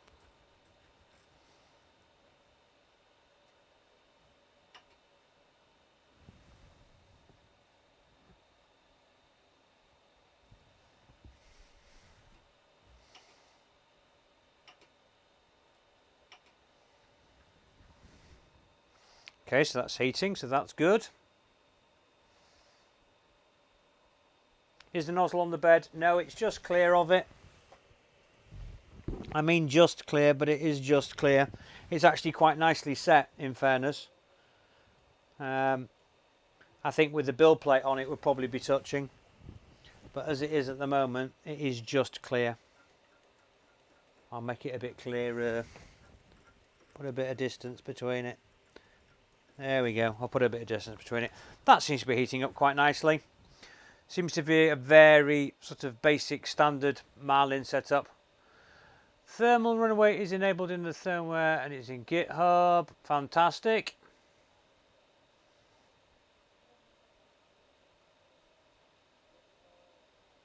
Now the flex sheet is here, which is feels like a biscuit tin lid. You can see on the edge there, oh you can't because of that stupid flash. You see on the edge there, you can just see where the line of the PI sheet is in the corner there. So that's got the PIR covering on it, and then the other side is just plain sheet of steel. So there we go, that's nozzle up to temperature just about already. So that heats up quite nicely. We'll put some heat through the bed in a minute.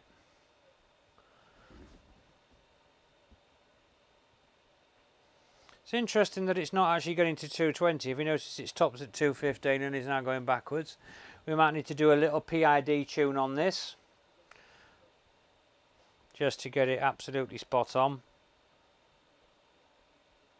There we go, we're up to temperature now. No problems at all there.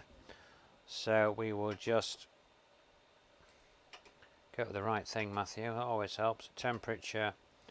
Let's put the bed up to, we'll do 60 on the bed and see how long that takes.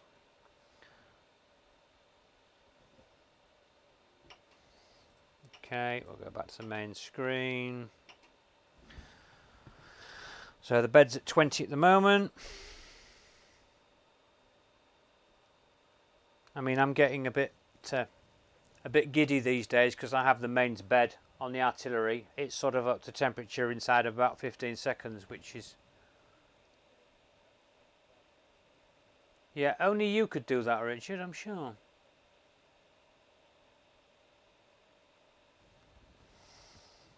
So yeah, that's taking a bit longer to heal than I'm to heat up than I'm used to, in fairness.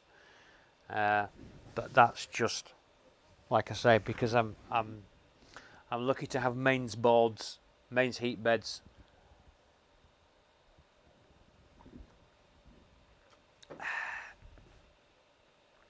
So we're down to 11 watching. Sorry, it isn't more of you.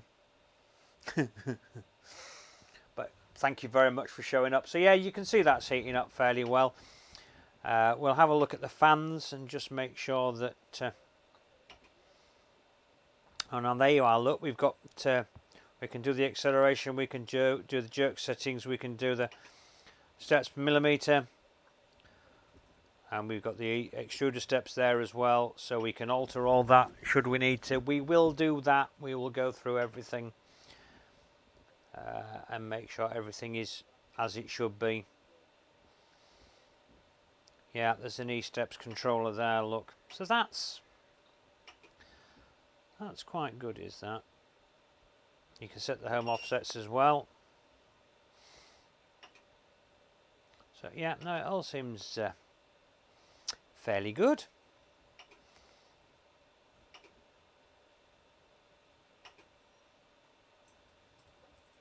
Very quiet,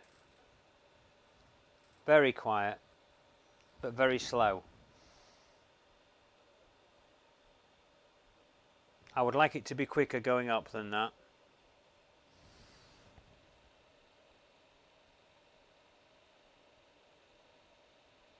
Try to pair the app. That's not a bad idea, Richard. We've no idea how to do this. It'll all be complete guesswork, but that's what we like, isn't it? It's complete guesswork. Bed's nice and warm. I should really check how level the bed is now it's warmed up. So we will do that.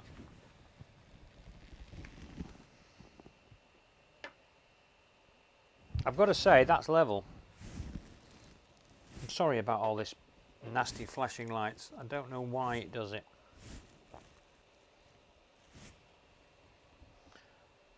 But I would say that bed is good and level across there.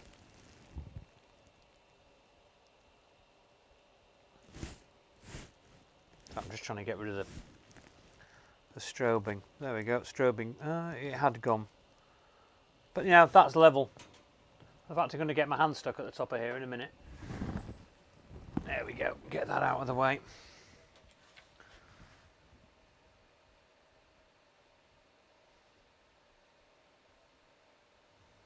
Right, well that's good to know. So Z height at 400, there we go. That's sort of levelled itself out quite neatly. So we'll now move Y, and we will move the bed like that, and then we will get that all out of place like that, and then we're going to ask it to home again and see if it actually moves down a little quicker.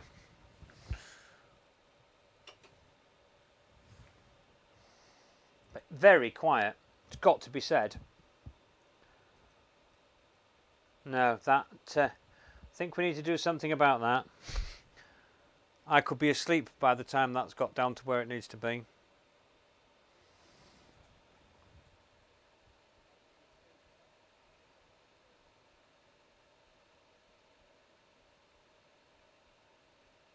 Yeah, well, burning a boatloader shouldn't be an issue. We have the ability to do that, don't we? We can do these things. So yes, Z is slowly crawling back down to where it wants to be. So it's a matter of working out whether we can get the app to talk to it.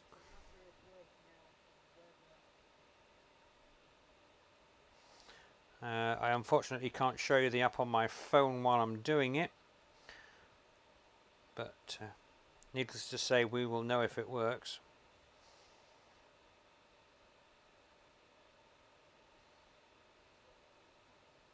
So add device. Quite what we're going to call the device, I don't know.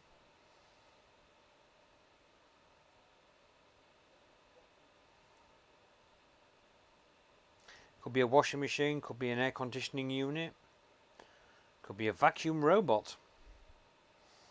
There are lots of things it could be.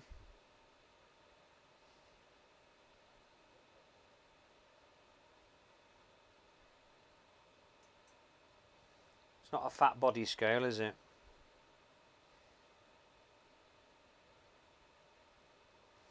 So we'll see if it works as an outlet.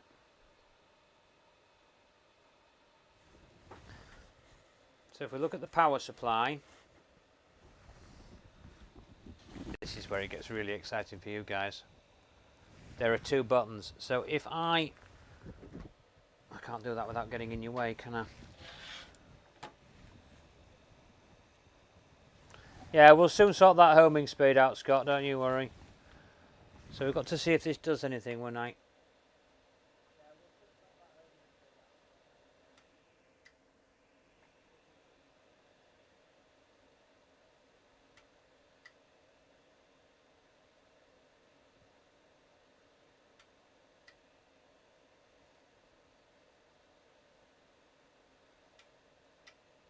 Whether you can hear that clicking.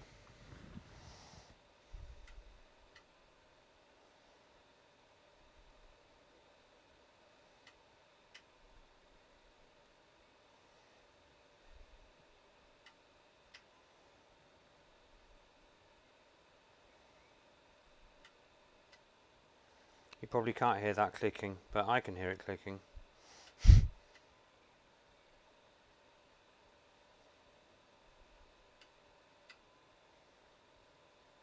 So, I'm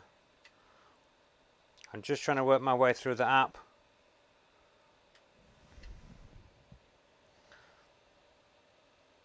And see if it actually finds it. It's just doing a search at the moment. Yeah, it's like a son-off relay, you know, absolutely.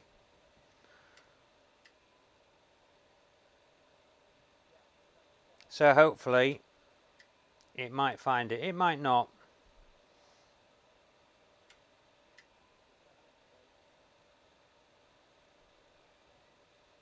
We'll just see what happens.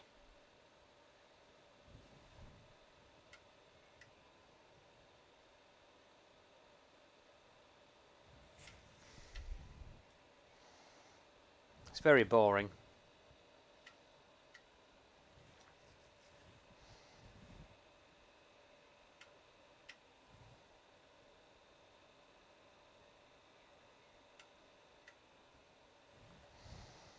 No, I don't think this is going to work at this stage. I have checked the Wi-Fi settings on the phone, Richard. That is what I'm doing.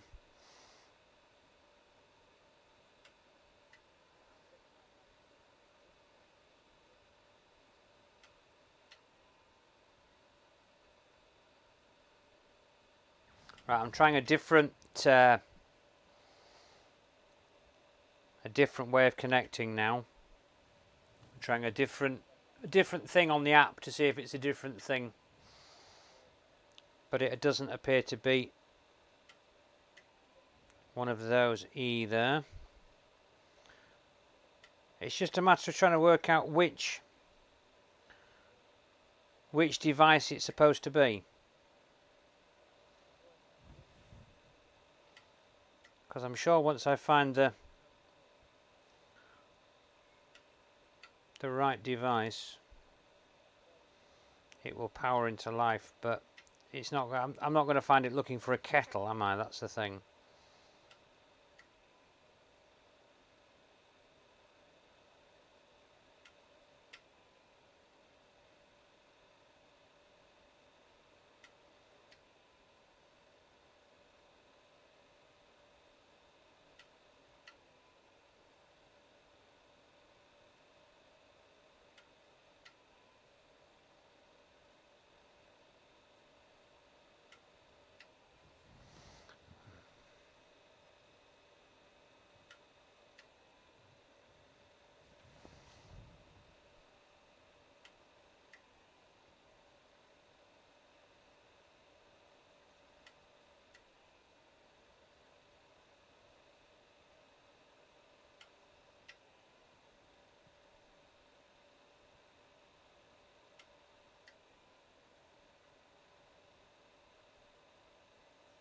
Right, we are trying, look, just to show you I'm not just sat reading the news reports. We are actually trying to connect, but we don't seem to be having much luck, I'm afraid. That's certainly in a mode at which you would think it would find something, because it's clicking on and off. And although that's clicking on and off, we're not losing any power on the screen when it does it. It's still giving a constant setup there. Yes, it seems to be power cycling, certainly. But just not finding anything. So quite what the answer is, I don't know.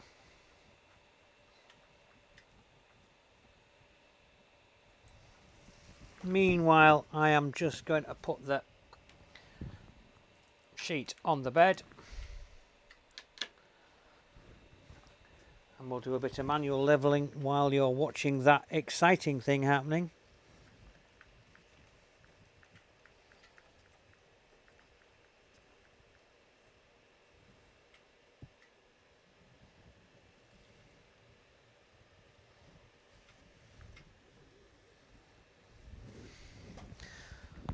No, I don't think it's going to find it, guys. I'm sorry. It's just...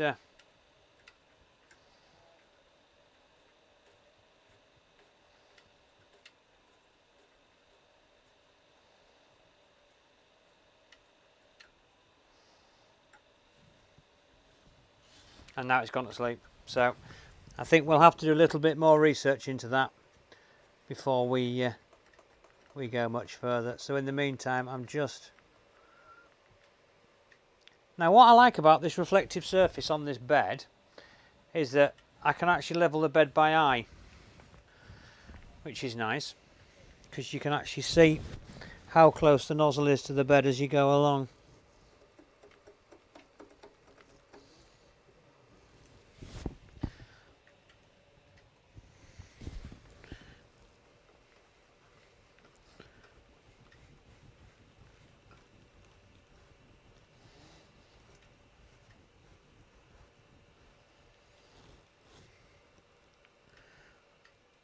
Like that, you can see the reflection, which is excellent. Now that's failed, I'm afraid. That is still doing what it's doing.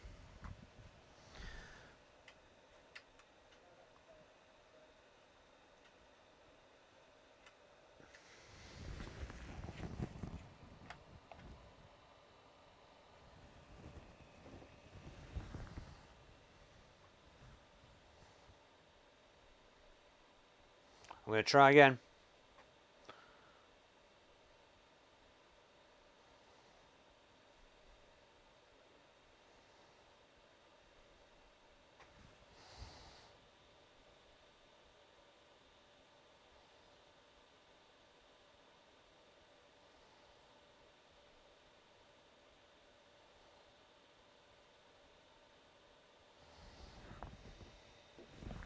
We're going to try again.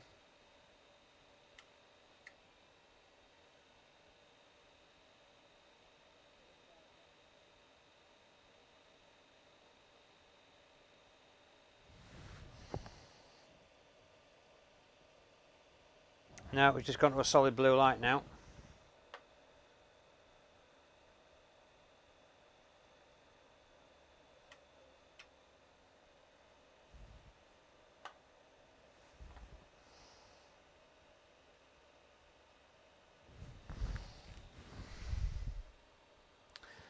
I'm going to try and see if anything different comes up on the Wi-Fi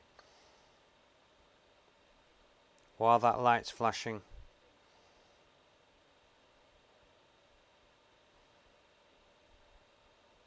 No, there's no strange network appeared anywhere that could in any way be connected to that. So quite frankly, I don't know, guys. We'll have to do some more work on that later, because it doesn't appear to want to play. So shall we have a look at what's on the SD card and maybe chuck a bit of filament in here just for something to do? I'm just annoyed at the fact that this has got this horrible wobble on it. It's not doing anybody any favours, isn't that? Right, SD card.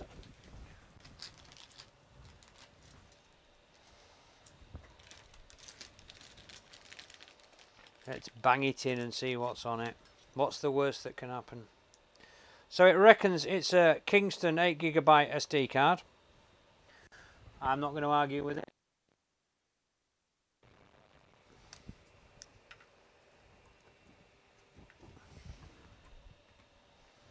It says card inserted, that's always good.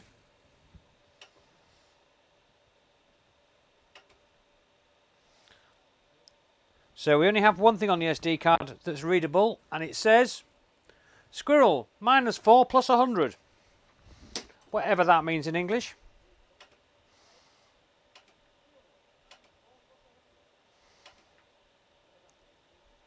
Right, so we're going to preheat PLA.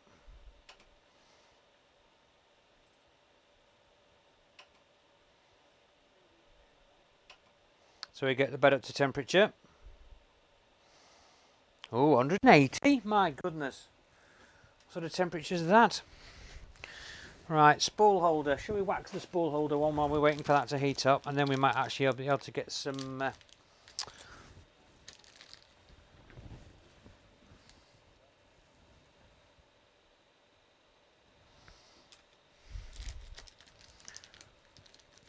We'll just swap you back to me again.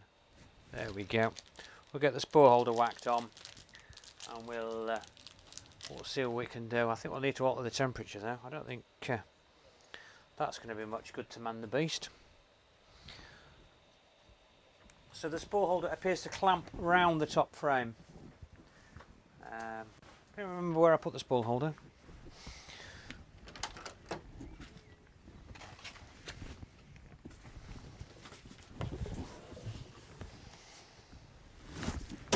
Just making some room, throwing a few things out of the door.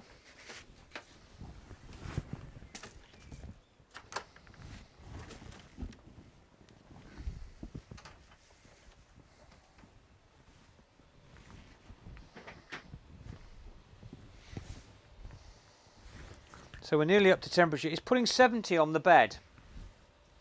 It's putting 70 on the bed and 180 on the nozzle for printing PLA. I would have thought that was a bit excessive myself.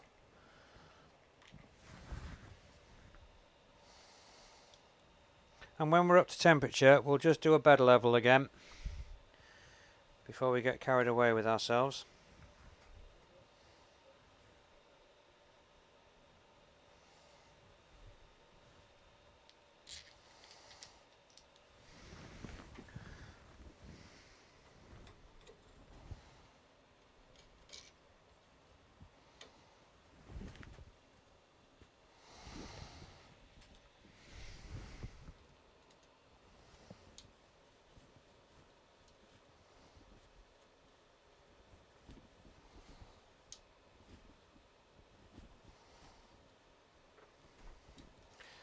Okay, I'm going to need to pull that nut through a bit first.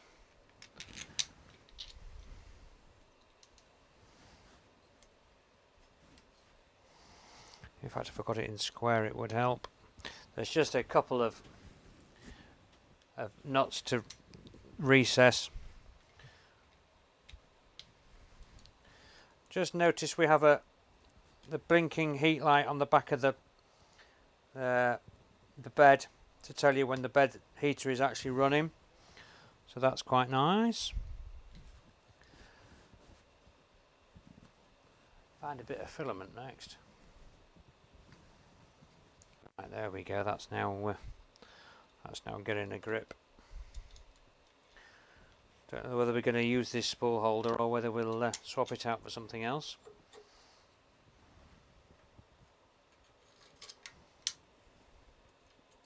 Hope my audio level's still okay. I'm expecting his batteries to go flat any minute. So let me know if I start breaking up at all. Right, we're going with one screw for now. Right.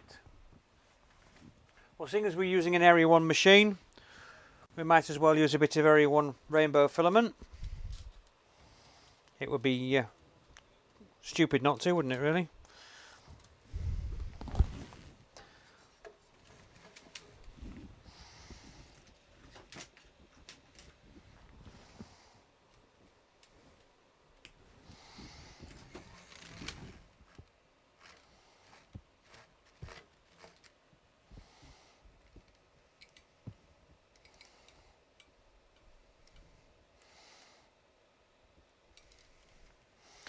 It's got too much of a twist on it. It's trying to go up and out rather than through the hole on the other side.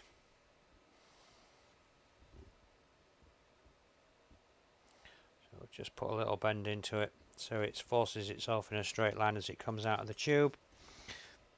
And there we go, and that's straight in.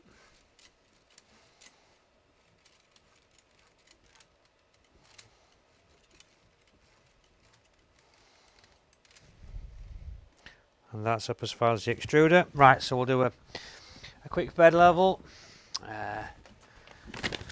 Piece of paper. Can you mount the spool holder to the side instead of the top? No. Reason for that is it's only set up to go on a 20 by 20 extrusion and the sides are 20 by 40. So unfortunately, no, you would need to print something different for that to work, I'm afraid, Laszlo. So now we've got this up to temp. Let's get a bed level going on. Usual way that you've seen it done a million times before.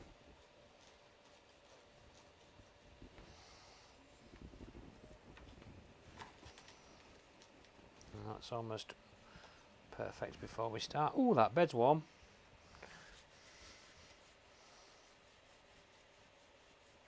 See, it's all well and good writing on the actual bed itself, you know, this bed is still hot. It's not written on the sheet.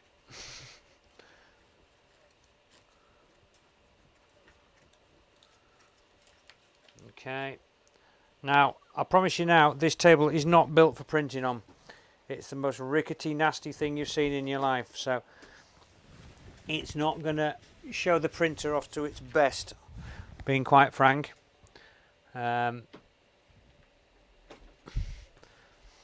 But for a matter of just seeing it do at beginnings of a print, we'll be all right. We'll make it work.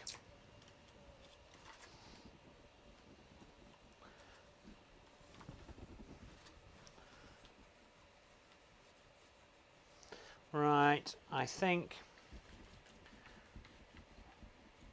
we've got a fairly decent level there. We'll bring her into the middle of the bed and see what she's doing there. Yeah, that's fairly good.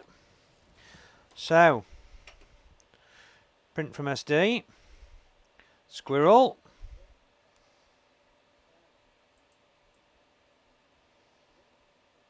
and we'll see what she does. So it's taking it up to 196 on the nozzle and 63 on the bed for their pre-sliced G-code. Hey Brian, nice of you to join us. We're down to 9.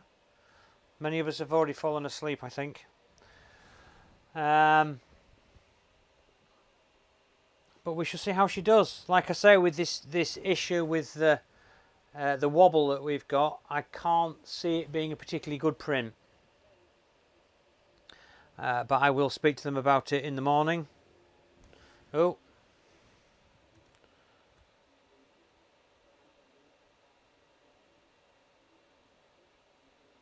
Well, that's a mess, but that's because that's the old filament coming through, so hopefully that will clear itself. You can't see what's going on yet because I haven't swapped cameras for you, sorry.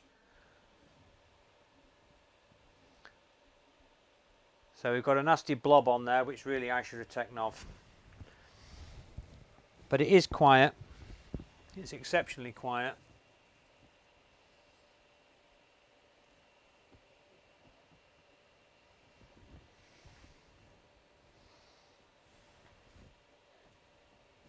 Just trying to actually get in to see what it's printing. The fan shroud's kind of getting in the way.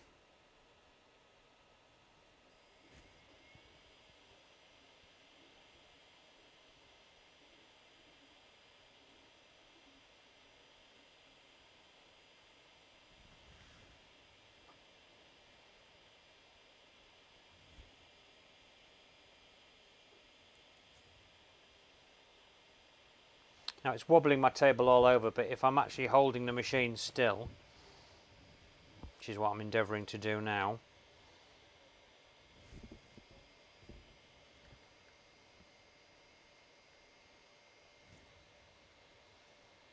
it's incredibly quiet. You could quite easily sleep with this in your room without any problems at all. You would not be bothered by it, that is for certain. I will take my mic off, my lapel mic off. Sorry for any noises you get here. The noisiest fan is this one at the front here. That's the part cooling fan. And then that's the fan for the hot end, which is near silent. The fan for the control board is there, and I'm sure you can't even hear that. The microphone right next to it. And then the fan on the power supply. That's the fan on the power supply. So it is a quiet machine.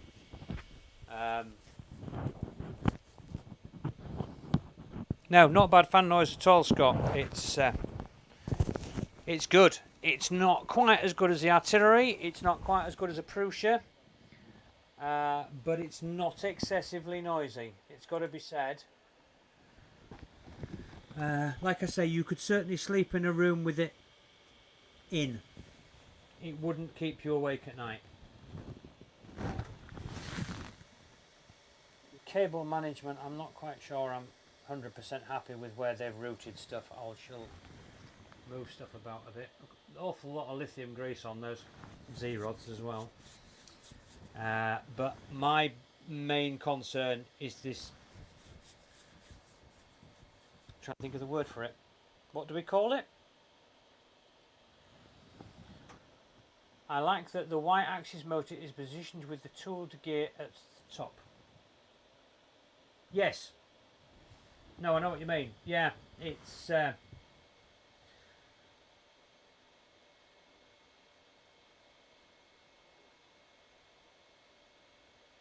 It's nicely laid out. It's got to be said. It's not. It'd be better if I could line things up properly. It's incredibly quiet. It's good. It's good. It's good. It's good. I just think this wobble on here is going to be your issue. I'm trying not to damage the print, but there's so much play on that. I think when you're printing at speed, I'm just going to let me swap you back to the close-up cam. Right, if you actually look here as I do this, if it focuses, look at the movement there is on that. Even when it's under load. I mean, you can see print head moving. I mean, that would have absolutely ruined the print now. But that just that's going to be the issue. If that's the same on majority of the machines, this is why they are having problems with Z wobble. I mean, unless somebody's found something on the group that somebody's changed something to deal with that, that's going to be the issue with this machine. Apart from that, it's printing beautifully. I'm going to crank it up a little. Wind it up a little, I was going to say, but we're going to crank it up a little. So we'll go to tune, go to speed. Let's check it up a bit and see what it does at 130%.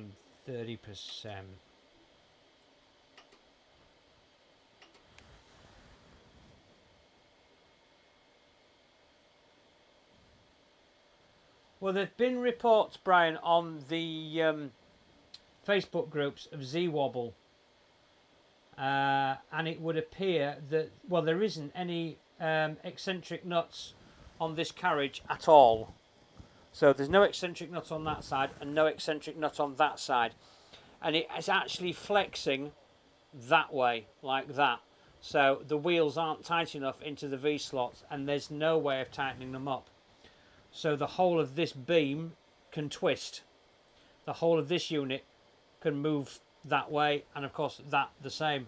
So I think that's where people are having the issues. It needs an eccentric nut on there, and it needs an eccentric nut on there, so we can tighten the whole of that beam up and get rid of the problem. Because I'm surprised somebody else hasn't come across that before. Somebody else hasn't noticed it. I would have thought that was a fairly obvious thing.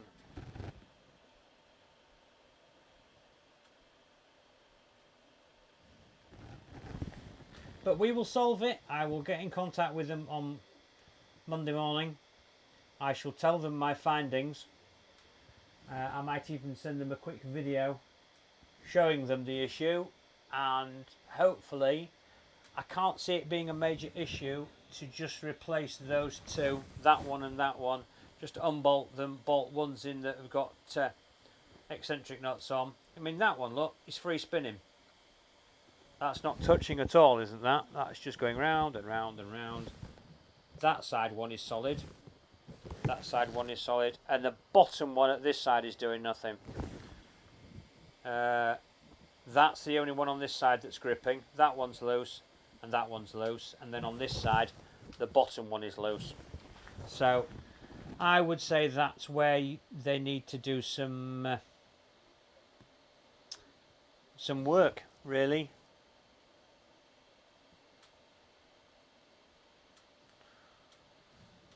I can give you, I don't know where my calipers are. I don't know whether they're even in here, but I could try and, I mean, see, I would imagine they're a fairly standard thing. I'm sure somebody will shout at me if they're not, but I would have thought all of these were a fairly standard design.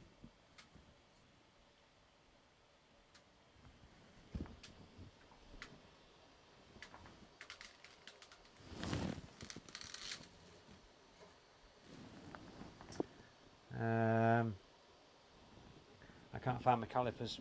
I'm not being a lot to use, really, am I?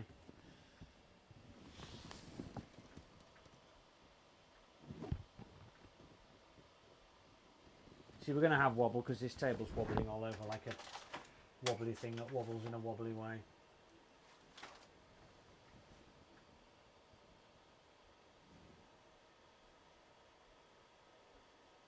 There we go, 5mm standard open built. There we go, thank you very much. Good old Scott. He's there for a reason, you know. It's not just a pretty face. So, first kind of thoughts on what I've seen so far. The finish is nice. The build quality is good. It's clean. It's straightforward. It's easy to put together. It's exceptionally quiet. It's exceptionally quiet. The instructions for putting it together are good. The wiring is good. I'm sure we'll get to the bottom of how to connect it to the app so we can switch it on and off remotely. I'm not sure whether it has power resume function, to be honest.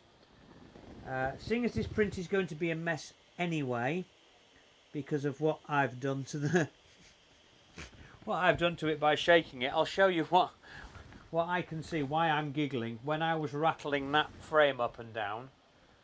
Let me see if I can get you in to see. Now whether you can see that whole layer gap there is. I don't know whether it'll focus on it for you, but sort of a third of the way up there's almost a whole layer missing. Where I've been wobbling I wobbled the extruder backwards and forwards. The hot end, sorry, because of this wobble on the carriage. I mean, apart from that, it's printing very nicely. But there is a... Yes, well, we did a giveaway on the Resumer when it first came out. But we'll pull the power anyway and see what happens. So there we go, power pulled.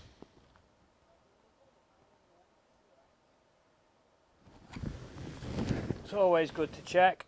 We'll smack the power back in.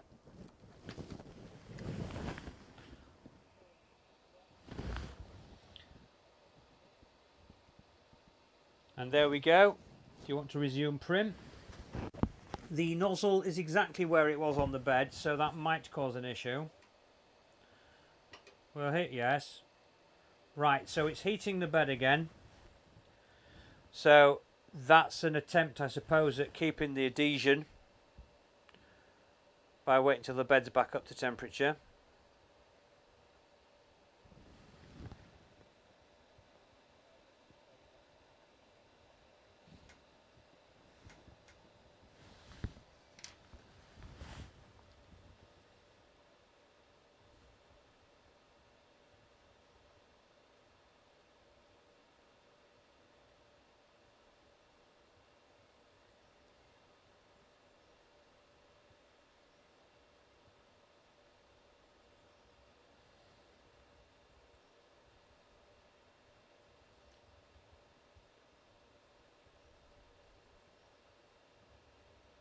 So we're back up to temp. It goes over to the side. It has left a blob, which maybe I can remove before it gets... No, it can't. Unfortunately not. So it goes off and then it comes back. And it continues. I mean, it would save a failed print. It won't be perfect.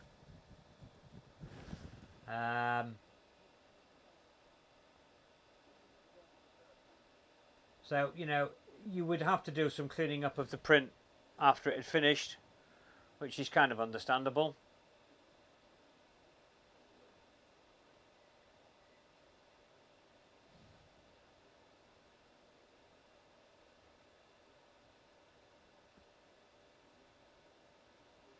But that's just chugging away quite merrily. Like I say, it's deathly silent.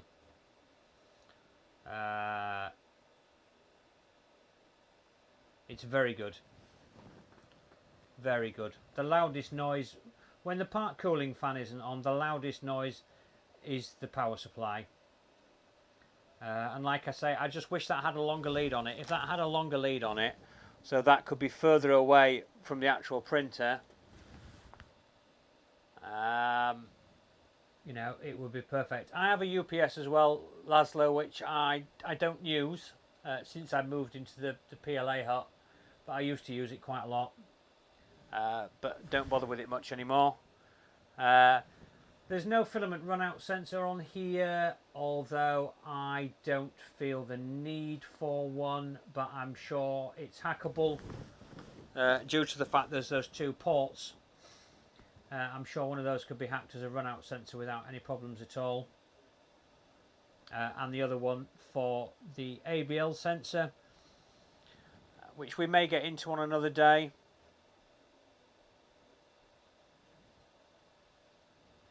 But yeah, overall, quite impressed with it. Impressed with the quality of the build. I'm impressed with the quality of the parts. But quite frankly, not being able to tighten up that gantry is a big no-no, and a big no-no that needs sorting. Because with the best will in the world, it can print this quietly and this quality of print, but with that wobble on there, the minute you start trying to do something taller or that's got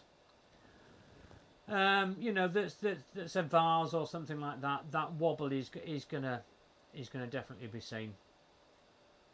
So unless anybody has any other questions, we will let Laszlo show that. There we go. But I mean, it's printing nicely. It's get some light back on Let's see if we can get in there.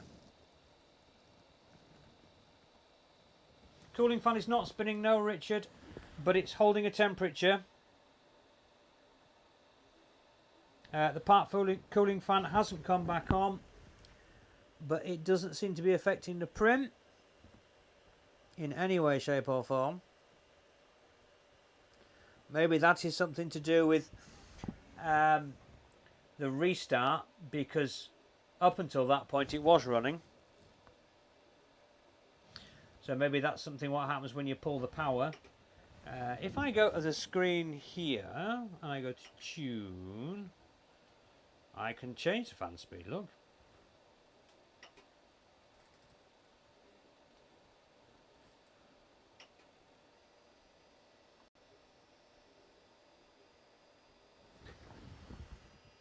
But that's changed the other fan.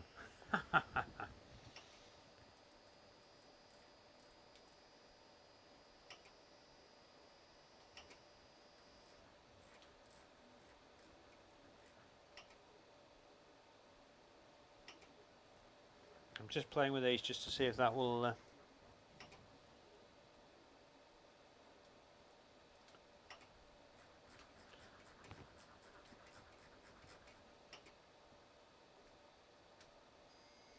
There we go. So I can actually control that from down here. I guess if that's at 0, it's on automatic. So if I bang that up now to 255, there we go. So it would appear that after the restart, the fan didn't want to restart. Now that could be one of many things.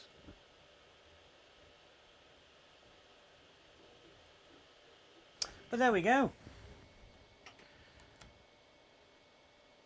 Like I say, no filament run out sensor, but I don't like filament run out sensors. Don't do anything for me.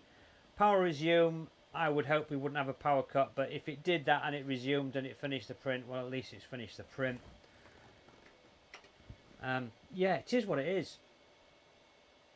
It is just that issue that we need to discuss with them, and hopefully we will get it sorted, and hopefully it will save everybody else having the same issue. So yeah, Brian, I don't know whether that's something to do with the power off resume function. And whether it's something to do with the fact that we pulled the plug on it, because it was running up until the point I pulled the plug.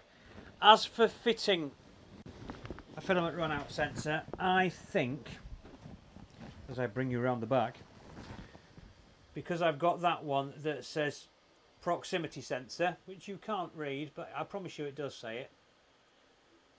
It does say on there, it says proximity, and it's a 3-pin socket. So I would imagine if you just plugged in, if you get my brain in gear, if you could use that, you could utilize that for a filament run out sensor without any problem. And then that one that's next to it does say BL Touch on it. So that one you would just plug your BL Touch or your ABL or your Pinder Probe or whatever you wish into there. And then I guess it's just a matter of altering it on the firmware. Which is freely available on the GitHub, as we have been shown this afternoon. So yeah, that's it. That's first look. Thank you very much, everybody that's joined in. I appreciate you putting up with the fact that we couldn't do all our usual bells and whistles due to issues with Streamlabs and it not wanting to work for me. Thank you all very much for watching. Don't forget to like if you haven't liked already. Don't forget to subscribe if you haven't subscribed to my channel, and I will be doing some more videos on this and coming to the conclusion of how we can make things better, and we'll go through the process of getting that carriage sorted out, working with Eryone just to make this machine that much better. If you like what you see, you can subscribe to me on Patreon. where you get to see things like last night when we had a quick early look at this before we went live. You can support me through Streamlabs as well. There is a link in the description at the bottom. You can contact me on social media. You can do whatever you want, really. I'm always around. I'm always happy to help people if I can. And I'll do my best. But if, like I say, if you want to help support the channel, so in future I can buy more machines like this to do more builds like this, so I can get things wrong so you don't have to. That's brilliant. Anyway, like I say, thank you so much for watching, everyone. We'll see you next time. Take care. Thanks a lot. How do I turn off the streaming? It's that one there. Bye. I'm going to go and take the dogs out for a walk.